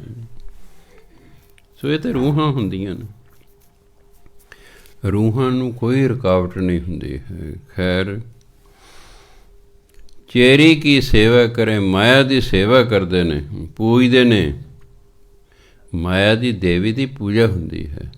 ਠਾਕੁਰ ਨਹੀਂ ਦਿਸਦਾ, ਜੋ ਮਾਲਕ ਹੈ ਅਸਲ 'ਚ, ਉਹ ਦਿਸਦੇ ਨੇ ਲੋਕਾਂ ਨੂੰ, ਉਹ ਦਿਸਦਾ ਨਹੀਂ ਹੈਗਾ। ਪੋਖਰ ਨੀਰ ਵਿਰੋਲੀ ਹੈ, ਮਾਖਣ ਨਹੀਂ ਰੀਸ ਹੈ। ਪੋਖਰ ਛੱਪੜ ਨੂੰ ਕਹਿੰਦੇ ਨੇ, ਪੋਖਰ ਛੱਪੜ ਨੂੰ ਕਹਿੰਦੇ ਨੇ, ਨੀਰ ਪਾਣੀ ਨੂੰ ਕਹਿੰਦੇ ਨੇ, ਵਿਰੋਲੀ ਹੈ ਰਿੜਕਣ ਨੂੰ ਕਹਿੰਦੇ ਨੇ, ਰੀਸ ਹੈ ਮੈਨੇ ਨਿਕਲਣਾ। ਪਾਣੀ ਨੂੰ, ਛੱਪੜ ਦੇ ਪਾਣੀ ਨੂੰ ਰਿੜਕਣ ਨਾਲ ਮੱਖਣ ਨਹੀਂ ਨਿਕਲਦਾ। ਮੱਖਣ ਨਹੀਂ, ਭਾਵ ਜੇ ਮਨਮੁਖ ਅਗਿਆਨੀ ਲੋਕ ਨੇ, ਵਿਅਰਥ ਦੇ ਕੰਮ ਕਰਦੇ ਨੇ। ਮਿਹਨਤ ਤਾਂ ਬੜੀ ਕੀਤੀ, ਰਿੜਕਦੇ ਰਹੇ, ਵਿੱਚ ਮੱਖਣ ਨਿਕਲੇ ਹੀ ਨਹੀਂ, ਕੁਛ ਨਿਕਲਿਆ ਹੈ। ਸੋ ਕਈ ਵਾਰੀ ਮਨੁੱਖ ਫਜ਼ੂਲ ਦੇ ਕਰਮ ਕਰਦਾ ਰਹਿੰਦਾ, ਮਿਹਨਤ ਬੜੀ ਕਰਦਾ, ਨਤੀਜਾ ਕੁਛ ਵੀ ਨਹੀਂ ਨਿਕਲਦਾ ਹੈ। ਇਸ ਪਦ ਜੋ ਅਰਥਾਏ ਲੈ, ਸੋ ਗੁਰੂ ਹਮਾਰਾ। ਇਸ ਅਵਸਥਾ ਨੂੰ ਜਿਹੜਾ ਸਮਝ ਲੈਂਦਾ ਹੈ, ਉਹ ਕਹਿੰਦਾ ਸਾਡਾ ਗੁਰੂ ਹੈ, ਉਹ ਗਿਆਨਵਾਨ ਹੈ ਕਿ ਉਹਨੂੰ ਸਮਝ ਆ ਗਈ। ਨਾਨਕ ਚੀਨੈ ਆਪ ਕੋ, ਸੋ ਅਪਰ ਅਪਾਰ। ਚੀਨਣਾ ਹੁੰਦਾ ਜਾਣਨਾ। ਜਿਹੜਾ ਆਪਣੇ ਆਪ ਨੂੰ ਜਾਣ ਲੈਂਦਾ ਹੈ ਕਿ ਮੈਂ ਕੌਣ ਹਾਂ, ਮੈਂ ਕੌਣ ਹਾਂ। ਅਸੀਂ ਉਹੀ ਹਾਂ ਜਿਹਦਾ ਨਾਮ ਜਪਦੇ ਹਾਂ। ਅਸੀਂ ਕੌਣ ਹਾਂ। ਸੰਤ ਵਰਿਆਮ ਸਿੰਘ ਜੀ ਲਿਖਦੇ ਕਿ ਮੈਂ 18 ਸਾਲਾਂ ਦਾ ਸੀ। ਸਾਡੇ ਮਾਤਾ ਪਿਤਾ ਜੀ ਸੰਤ ਈਸ਼ਰ ਸਿੰਘ ਜੀ ਮਹਾਰਾਜ ਰਾੜਾ ਸਾਹਿਬ ਵਾਲੇ ਕੋਲ ਜਾਇਆ ਕਰਦੇ ਸੀ। ਇੱਕ ਵਾਰੀ ਮੈਨੂੰ ਵੀ ਨਾਲ ਲੈ ਗਏ। ਅਜੇ ਮੈਂ ਖੜ੍ਹਾ, ਮਹਾਂਪੁਰਖ ਮੈਨੂੰ ਕਹਿੰਦੇ ਕਾਕਾ ਤੂੰ ਕੌਣ ਹੈ। ਮੈਂ ਚੁੱਪ। ਫਿਰ ਕਹਿੰਦੇ ਕਾਕਾ ਤੂੰ ਕੌਣ ਹੈ। ਮੈਂ ਫਿਰ ਚੁੱਪ। ਹੇਠੋਂ ਲੋਕ ਬੋਲੇ ਕਾਕਾ ਆਪਣਾ ਨਾਮ ਦੱਸ। ਮਹਾਂਪੁਰਖ ਕਹਿੰਦੇ ਨਹੀਂ, ਤੂੰ ਬੰਦ, ਚੁੱਪ ਰਹੋ ਤੁਸੀਂ। ਮੈਂ ਕੀ ਪੁੱਛ ਰਿਹਾ, ਇਹਨੂੰ ਹੀ ਸਿਰ ਪਤਾ। ਕਹਿੰਦੇ ਕਾਕਾ ਤੂੰ ਕੌਣ ਹੈ। ਕਹਿੰਦਾ ਜੀ ਇਹ ਤਾਂ ਮੈਨੂੰ ਪਤਾ ਮੈਂ ਕੌਣ ਹਾਂ, ਪਰ ਮੈਨੂੰ ਦੱਸਣਾ ਨਹੀਂ ਆਉਂਦਾ। ਅਤੇ ਉਹਨਾਂ ਨੇ ਆਪਣੇ ਮੈਗਜ਼ੀਨ ਲਿਖਿਆ ਬਈ ਮਹਾਂਪੁਰਖਾਂ ਨੇ 40 ਮਿੰਟ ਅੱਖਾਂ ਬੰਦ ਰੱਖੀਆਂ। ਮੈਂ ਵੀ ਖੜ੍ਹਾ, ਬਾਕੀ ਸਾਰੀ ਸੰਗਤ ਉਡੀਕ ਰਹੀ ਵੀ ਦੇਖੋ ਕੀ ਕਹਿੰਦੇ ਨੇ। 40 ਮਿੰਟਾਂ ਬਾਅਦ ਅੱਖਾਂ ਖੋਲ੍ਹੀਆਂ। ਕਹਿੰਦੇ ਕਾਕਾ ਸਿਰਫ ਇੱਕੋ ਕਦਮ ਰਹਿ ਗਿਆ, ਉਹ ਚੱਕ ਲੈ ਅਤੇ ਤੂੰ ਪੂਰਨ। ਫਿਰ ਉਹਨਾਂ ਬਾਅਦ ਦੱਸਿਆ ਵੀ ਤੁਹਾਨੂੰ ਕੀ ਪਤਾ ਤੁਸੀਂ ਵੀ ਕੌਣ ਹੋ ਤੁਸੀਂ। ਕਹਿੰਦਾ ਮੈਨੂੰ ਪਿਛਲੇ ਜਨਮ ਦਿਖਾਈ ਦਿੰਦੇ ਨੇ। ਮੈਂ ਪਿਛਲਾ ਜਨਮ ਦੇਖਿਆ, ਉਹਦਾ ਪਿੱਛੇ ਦੇਖਿਆ, ਉਹਦਾ ਪਿੱਛੇ ਦੇਖਿਆ, ਉਹਦਾ ਜਿੱਥੋਂ ਮੈਂ ਮਨੁੱਖਾ ਜੀਵਨ ਧਾਰਨ ਕੀਤਾ ਸੀ ਉੱਥੋਂ ਤੱਕ ਮੈਂ ਪਹੁੰਚ ਗਿਆ, ਉੱਥੋਂ ਤੱਕ ਪਹੁੰਚ ਗਿਆ। ਇਸ ਲਈ ਮੈਨੂੰ ਪਤਾ ਤਾਂ ਸੀ ਵੀ ਮੈਂ ਤਾਂ ਪਰਮਾਤਮਾ ਤੋਂ ਹੀ ਪੈਦਾ ਹੋਇਆ ਹਾਂ। ਇਹ ਤਾਂ ਮੈਨੂੰ ਪਤਾ, ਮੈਨੂੰ ਬਸ ਵਰਣਨ ਨਹੀਂ ਸੀ ਕਰਨਾ ਹੁੰਦਾ। ਕਹਿੰਦੇ ਕਾਕਾ ਇੱਕੋ ਕਦਮ ਚੁੱਕਣ ਵਾਲਾ ਰਹਿ ਗਿਆ, ਬਸ ਉਹ ਚੁੱਕ ਲੈ ਅਤੇ ਤੂੰ ਪੂਰਨ ਹੋ ਜਾਏਗਾ। ਸੋ ਕਈ ਇੰਨੀਆਂ ਕਮਾਈਆਂ ਵਾਲੇ ਲੋਕ ਇਸ ਸੰਸਾਰ 'ਤੇ ਆਉਂਦੇ ਹਨ। ਇਸ ਪਦ ਜੋ ਅਰਥਾਏ ਲੈ, ਸੋ ਗੁਰੂ ਹਮਾਰਾ। ਜਿਹੜਾ ਇਸ ਗੱਲ ਨੂੰ ਸਮਝ ਲੈਂਦਾ ਅਸਲ ਸਾਡਾ ਗੁਰੂ ਤੇ ਉਹ ਹੈ। ਨਾਨਕ ਚੀਨੈ ਆਪ ਕੋ, ਸੋ ਅਪਰ ਅਪਾਰਾ। ਅਪਰ ਅਪਾਰਾ ਪਰਮਾਤਮਾ। ਜਿਹੜਾ ਆਪਣੇ ਆਪ ਨੂੰ ਜਾਣ ਲੈਂਦਾ ਕਿ ਮੈਂ ਕੌਣ ਹਾਂ, ਉਹ ਤਾਂ ਰੱਬ ਰੂਪ ਹੁੰਦਾ ਹੈ, ਉਹ ਤਾਂ ਰੱਬ ਰੂਪ ਹੁੰਦਾ। ਕਈ ਜਨਮ ਲੱਗ ਜਾਂਦੇ ਨੇ ਇਹ ਜਾਣਨ ਲਈ ਕਿ ਮੈਂ ਕੌਣ ਹਾਂ, ਮੈਂ ਕੌਣ ਹਾਂ। ਜਦੋਂ ਫਿਰ ਉਹ ਪਹੁੰਚ ਜਾਂਦਾ ਅਵਸਥਾ 'ਤੇ, ਫਿਰ ਉਹ ਕਹਿੰਦਾ ਤੇਰੇ ਮੇਰੇ ਤੇਰੇ 'ਚ ਕੋਈ ਫਰਕ ਹੀ ਨਹੀਂ ਹੈ। ਕਹਿੰਦਾ ਮੈਂ ਜਿਹਦਾ ਨਾਮ ਜਪਦਾ ਸੀ, ਜਦੋਂ ਗਿਆਨ ਫਿਰ ਪਤਾ ਲੱਗਾ ਤਾਂ ਮੈਂ ਆਪ ਹੀ ਸੀ, ਉਹ ਤਾਂ ਮੈਂ ਆਪ ਹੀ ਸੀ। ਅਸੀਂ ਰੱਬ ਹੀ ਹਾਂ। ਪਰਮਾਤਮਾ ਕਹਿੰਦਾ ਮੈਂ ਤੁਹਾਨੂੰ ਆਪਣਾ ਰੂਪ ਬਣਾਇਆ ਹੋਇਆ ਹੈ, ਸਿਰਫ ਤੁਹਾਨੂੰ ਗਿਆਨ ਨਾ ਹੋਣ ਕਰਕੇ ਤੁਸੀਂ ਆਪਣੇ ਆਪ ਨੂੰ ਸਧਾਰਨ ਜੀਵ ਸਮਝੀ ਬੈਠੇ, ਦੁੱਖ ਸੁੱਖ ਭੋਗੀ ਜਾਂਦੇ ਹੋ। ਮੇਰਾ ਨਾਮ ਜਪੋ, ਤੁਹਾਡੇ ਅੰਦਰ ਮਾਇਆ ਦਾ ਪਰਦਾ ਲਹਿ ਜਾਏਗਾ, ਅਗਿਆਨਤਾ ਖਤਮ ਹੋ ਜਾਏਗੀ, ਤੁਹਾਨੂੰ ਬ੍ਰਹਮ ਗਿਆਨ ਹੋ ਜਾਏਗਾ। ਫਿਰ ਤੁਹਾਨੂੰ ਪਤਾ ਲੱਗੇ ਤੁਸੀਂ ਕੌਣ ਹੋ। ਫਿਰ ਤੁਸੀਂ ਕਹੋ ਮੈਂ ਤਾਂ ਰਾਜਾ ਹਾਂ, ਐਵੇਂ ਨੌਕਰ ਸਾਰੀ ਉਮਰ ਬਣਿਆ ਰਿਹਾ। ਅਸੀਂ ਦਾਤੇ ਹਾਂ, ਪਰ ਸਾਨੂੰ ਨਾ ਗਿਆਨ ਹੋਣ ਕਰਕੇ ਅਸੀਂ ਮੰਗਤੇ ਬਣੇ ਹੋਏ ਹਾਂ। ਸਮੱਸਿਆ ਤਾਂ ਆਹ ਹੈ। ਜੇ ਕਿਸੇ ਨੇ ਕਹੇ ਤੂੰ ਤਾਂ ਦਾਤਾ ਹੈ, ਕਿੱਥੇ ਜੀ, ਕਿੱਥੇ ਰਾਜਾ ਭੋਜ, ਕਿੱਥੇ ਗੰਗੂ ਤੇਲੀ। ਅੱਗੋਂ ਇਹ ਕਹਿੰਦੀ ਕਿੱਥੇ ਰਾਜਾ ਭੋਜ, ਕਿੱਥੇ ਗੰਗੂ ਤੇਲੀ। ਨਹੀਂ, ਗੁਰਬਾਣੀ ਕਹਿੰਦੀ ਤੁਸੀਂ ਨਾਮ ਜਪੀ ਜਾਓ, ਜਪੀ ਜਾਓ, ਜਪੀ ਜਾਓ, ਜਪੀ ਜਾਓ, ਜਪੀ ਜਾਓ, ਇੱਕ ਦਿਨ ਆਏਗਾ ਤੁਸੀਂ ਆਪ ਦਾਤੇ ਹੋ ਜਾਓਗੇ। ਫਿਰ ਤੁਹਾਨੂੰ ਪਤਾ ਲੱਗੇ ਓਹੋ ਮੈਂ ਤਾਂ ਦਾਤਾ ਹੀ ਸੀ, ਅਗਿਆਨੀ ਹੋਣ ਕਰਕੇ ਮੰਗਤਾ ਸਾਰੀ ਉਮਰ ਬਣਿਆ ਰਿਹਾ, ਮੰਗਦਾ ਹੀ ਰਿਹਾ ਬਸ। ਕਦੇ ਗੁਰੂ ਤੋਂ ਮੰਗ ਲਿਆ, ਕਦੇ ਰੱਬ ਤੋਂ ਮੰਗ ਲਿਆ। ਪਰਮਾਤਮਾ ਨੇ ਤਾਂ ਮੈਨੂੰ ਦਾਤਾ ਬਣਾ ਕੇ ਭੇਜਿਆ ਸੀ। ਇਹ ਤਾਂ ਮਾਇਆ ਦਾ ਪਰਦਾ ਪੈ ਗਿਆ ਅਤੇ ਸਾਨੂੰ ਦਾਤਾ ਆਪਣਾ ਭੁੱਲ ਗਿਆ। ਤੁਸੀਂ ਮੰਗਤੇ ਬਣੇ ਹੋਏ ਹਾਂ। ਆਹ ਸੰਤ ਮਹਾਤਮਾ ਦਾਤਾ ਹੀ ਹੁੰਦੇ ਨੇ। ਦੁਨੀਆ ਜਾਂਦੀ ਦਾਤਾ ਮੰਗਣ, ਦੁਨੀਆ ਇਹਨਾਂ ਕੋਲ ਦਾਤਾ ਮੰਗ ਜਾਂਦੀ। ਉਹਨਾਂ ਨਾਮ ਜਪ ਜਪ ਕੇ ਦਾਤੇ ਹੋ ਗਏ ਨੇ। ਬਸ ਨਾਮ ਨੇ ਤੁਹਾਨੂੰ ਦਾਤੇ ਬਣਾ ਦੇਣਾ ਹੈ। ਤੁਹਾਡੀ ਮਰਜ਼ੀ, ਸਾਰੀ ਉਮਰ ਨੱਕ ਰਗੜੀ ਜਾਓ, ਮੰਗੀ ਜਾਓ, ਤੁਹਾਡੀ ਮਰਜ਼ੀ, ਆਪ ਦਾਤੇ ਬਣ ਜਾਓ, ਤੁਹਾਡੀ ਆਪਣੀ ਮਰਜ਼ੀ ਹੈ। ਮਿਹਨਤ ਤਾਂ ਕਰਨੀ ਪਏਗੀ। ਇਹ ਜਿਹੜਾ ਅੰਦਰ ਪਰਦਾ ਹੈ ਭਰਮ ਦਾ, ਉਹ ਤਾਂ ਲਾਉਣਾ ਹੀ ਪਏਗਾ ਨਾ, ਉਹ ਤਾਂ ਲਾਉਣਾ ਪੈਣਾ। ਉਹ ਨਾਮ ਤੋਂ ਬਿਨਾਂ ਲੈਣਾ ਨਹੀਂ ਹੈਗਾ। ਸਭ ਆਪੇ ਆਪ ਵਰਤਦਾ, ਆਪੇ ਭਰਮਾਇਆ। ਪਰਮਾਤਮਾ ਆਪ ਹੀ ਸਾਰਿਆਂ ਦੇ ਵਿੱਚ ਵਰਤ ਰਿਹਾ ਹੈ, ਆਪ ਹੀ ਲੋਕਾਂ ਨੂੰ ਭਰਮ 'ਚ ਪਾਇਆ ਹੋਇਆ ਹੈ। ਵਰਤ ਤੇ ਆਪ ਹੀ ਰਿਹਾ ਹੈ, ਸਾਰਾ 'ਚ ਵਸਦਾ ਤੇ ਆਪ ਹੀ ਹੈ, ਆਪ ਹੀ ਜੀਵਾਂ ਨੂੰ ਭਰਮ 'ਚ ਪਾ ਰੱਖਿਆ ਹੋਇਆ ਹੈ। ਗੁਰ ਕਿਰਪਾ ਤੇ ਬੂਝੀਏ ਸਭ ਬ੍ਰਹਮ ਸਮਾਇਆ। ਜਦੋਂ ਹੋ ਜਾਂਦੀ ਗੁਰੂ ਦੀ ਕਿਰਪਾ, ਫਿਰ ਹੁੰਦੀ ਹੈ ਸੋਝੀ, ਅਤੇ ਜਦੋਂ ਸੋਝੀ ਦੇ ਫਿਰ ਪਤਾ ਲੱਗਦਾ ਸਭ ਬ੍ਰਹਮ ਸਮਾਇਆ। ਸਾਰਿਆਂ 'ਚ ਪਰਮਾਤਮਾ ਹੀ ਵਸਦਾ ਹੈ, ਉਹੀ ਵਰਤ ਰਿਹਾ ਹੈ, ਸਭ ਦੇ 'ਚ ਉਹੀ ਵਰਤ ਰਿਹਾ ਹੈ। ਅਸੀਂ ਉਹੀ ਕੋਸ਼ਿਸ਼ ਕਰ ਰਹੇ ਹਾਂ ਜੋ ਉਹਦਾ ਹੁਕਮ ਹੈ ਸਾਨੂੰ। ਸੋ ਕਹਿੰਦੇ ਸਭ ਆਪੇ ਆਪ ਵਰਤ, ਉਹ ਆਪ ਹੀ ਵਰਤਣ ਵਾਲਾ ਹੈ, ਆਪੇ ਆਪ ਹੀ ਸਾਨੂੰ ਭਰਮਾਂ 'ਚ ਪਾਉਣ ਵਾਲਾ ਹੈ। ਗੁਰ ਕਿਰਪਾ ਤੇ ਬੂਝੀਏ। ਜਦੋਂ ਗੁਰੂ ਦੀ ਕਿਰਪਾ ਹੁੰਦੀ ਹੈ ਫਿਰ ਕੀ ਸੋਝੀ ਆਉਂਦੀ ਹੈ?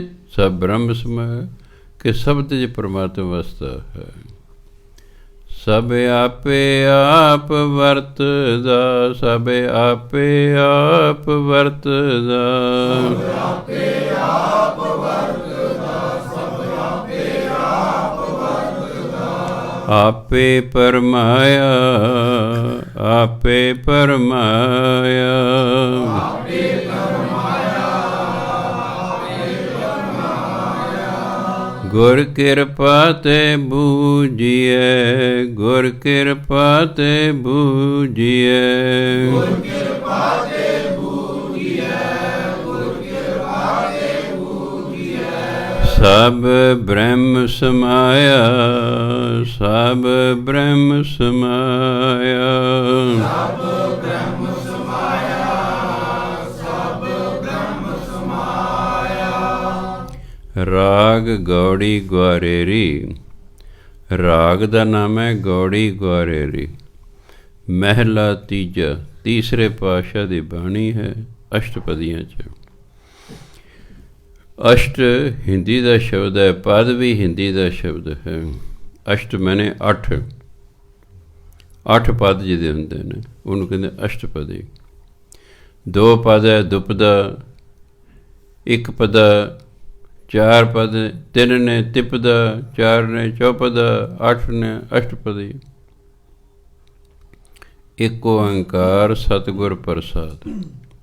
ਇਹ ਵੀ ਤੱਤ ਸਾਰ ਸਿੱਖ ਧਰਮ ਦਾ ਵੀ ਪਰਮਾਤਮਾ ਦੀ ਪ੍ਰਾਪਤੀ ਗੁਰੂ ਦੀ ਕਿਰਪਾ ਨਾਲ ਹੁੰਦੀ ਹੈ।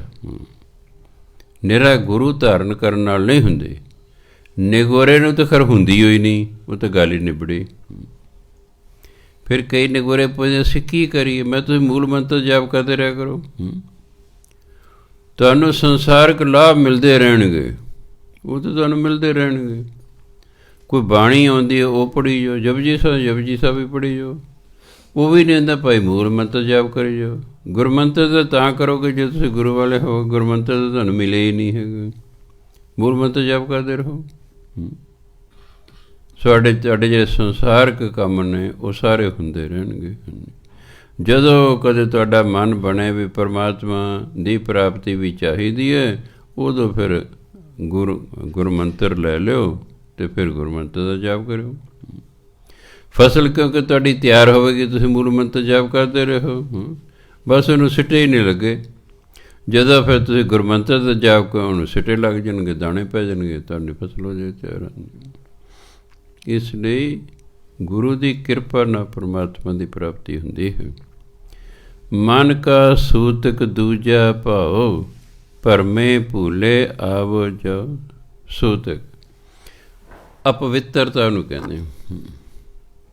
ਪਹਿਲਾਂ ਬੱਚਾ ਘਰ 'ਚ ਹੁੰਦਾ ਸੀ, ਕਈ ਲੋਕਾਂ ਦੇ ਮਨ 'ਚ ਭਰਮ ਹੁੰਦਾ ਸੀ ਇਹ 40 ਦਿਨ ਘਰ ਅਪਵਿੱਤਰ ਰਹਿੰਦਾ, ਘਰ 'ਚ ਸੂਤਕ ਹੈ ਜੀ। ਪਹਿਲਾਂ ਬੀਬੀਆਂ 40 ਦਿਨ ਬਾਹਰ ਨਹੀਂ ਸੀ ਨਿਕਲਿਆ ਕਰਦੀਆਂ, ਅੰਦਰ ਹਨੇਰੇ 'ਚ ਹੀ ਰਹਿੰਦੀਆਂ ਹੁੰਦੀਆਂ ਸਨ। ਹਾਂਜੀ, ਇਹ ਸੂਤਕ ਹੈ ਜੀ, ਇਹ ਝੂਠਾ ਸਰੀਰ ਹੈ, ਅਪਵਿੱਤਰ ਹੈ ਜੀ। ਗੁਰੂ ਮਹਾਰਾਜ ਕਹਿੰਦੇ ਉਸ ਤਰ੍ਹਾਂ ਨਹੀਂ ਸੂਤਕ ਹੈ, ਉਹ ਭਰਮ ਕੱਢਦੇ ਨੇ।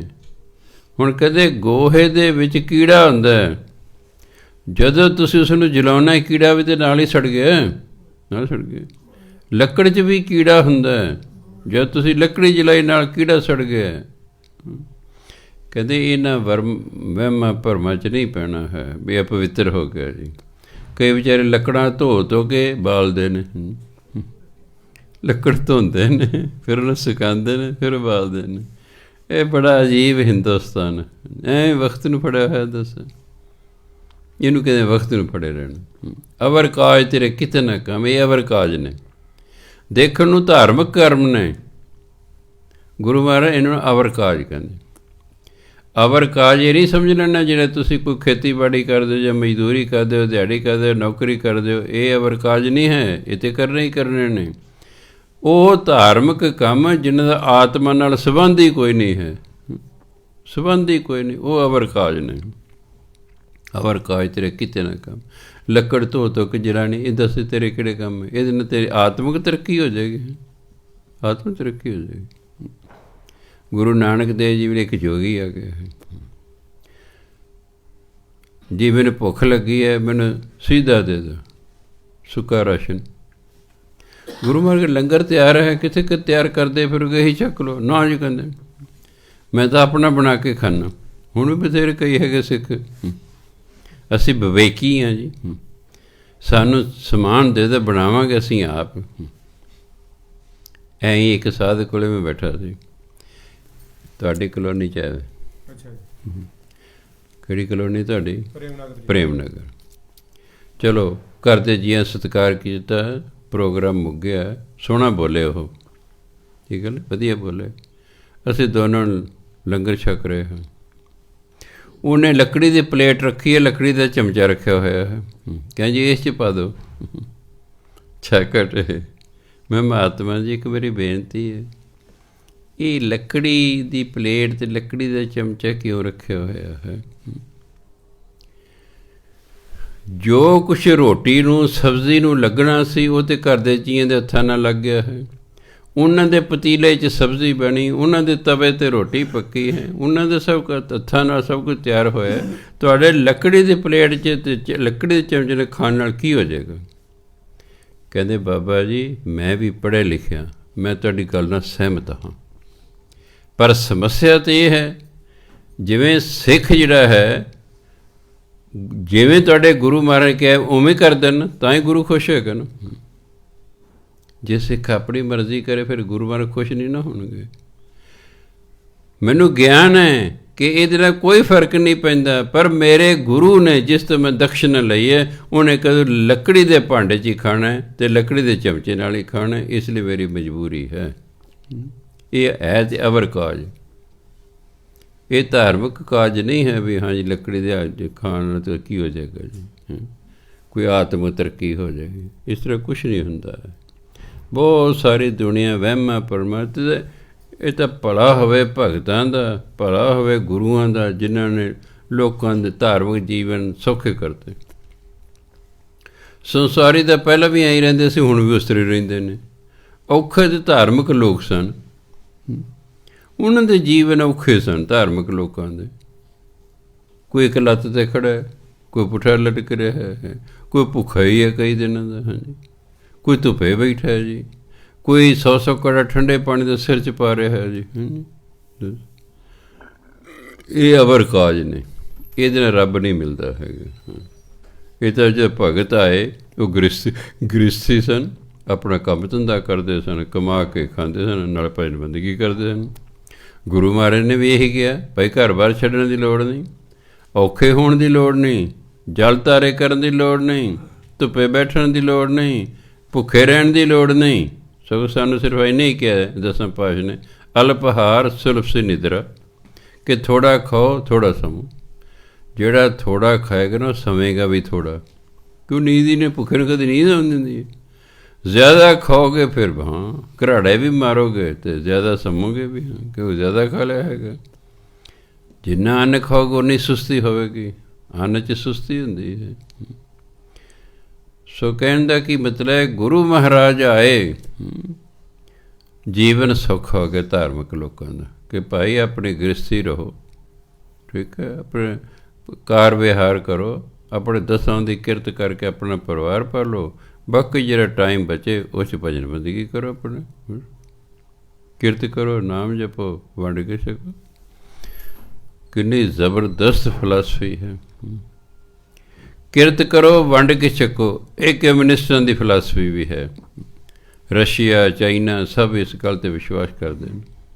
कम्यूनिज्म यही कहता, सोशलिज्म भी यही कहता, किरत करो वंड के छको, पर वो नाम जपो नहीं कहते, वो नाम जपो नहीं कहते है। यही कारण है कि वो अधूरे ने, वो अधूरे ने। वो सरीरक तौर पर ठीक ने, कमा के खा रहे ने, पर आत्मक तौर पर भुखे नंगे ने, क्योंकि नाम जपते नहीं है। इसलिए उन्होंने जीवन अधूरा है। भगतां दे गुरु ने साढ़े जीवन पूर्ण किया। तुसीं बाहरों भी सुखी होवो, अंदरों भी सुखी होवो। निर्मल किनू कहते हैं? जियो निर्मल, बाहरों निर्मल, बाहरों निर्मल, जियो निर्मल। असल वो निर्मल है। असी बाहरों भी अमीर होना, मन दे भी अमीर होना, भजन बंदगी करके अंदरों अमीर होना, माया कमा के बाहरों अमीर होना है। मन का सूतक दूजा पाओ। गुरु के मन की अपवित्रता की है? रब नूं छड्ड के किसी होर नूं प्यार करना, उन्होंने कहें दूजा पाओ। तो रब तो दूजे दर्जे ते माया है। जिन्ना साडा ध्यान रब वालों माया हटाती है, होर कोई चीज़ नहीं हटाती। जो भी रब वालों साडा ध्यान हटाए, गुरबाणी च उसनूं माया कहा गया है। माया निरा रुपए पैसे नहीं, हर वो चीज़, हर वो विचार जिहड़ा सानूं रब वालों हटाए, उन्होंने कहते माया, उन्होंने कहते दूजा भाव। मन का सूतक की है? मन की अपवित्रता की है? रब नूं छड्ड के माया नूं प्यार करना। इहदे नाल मन अपवित्र हो जाता है। नाम जप के मन ने पवित्र होना सी, नाम जपदा नहीं, माया नाल प्यार होने करके मन अपवित्र हो जाता है। ये सूतक है मन का।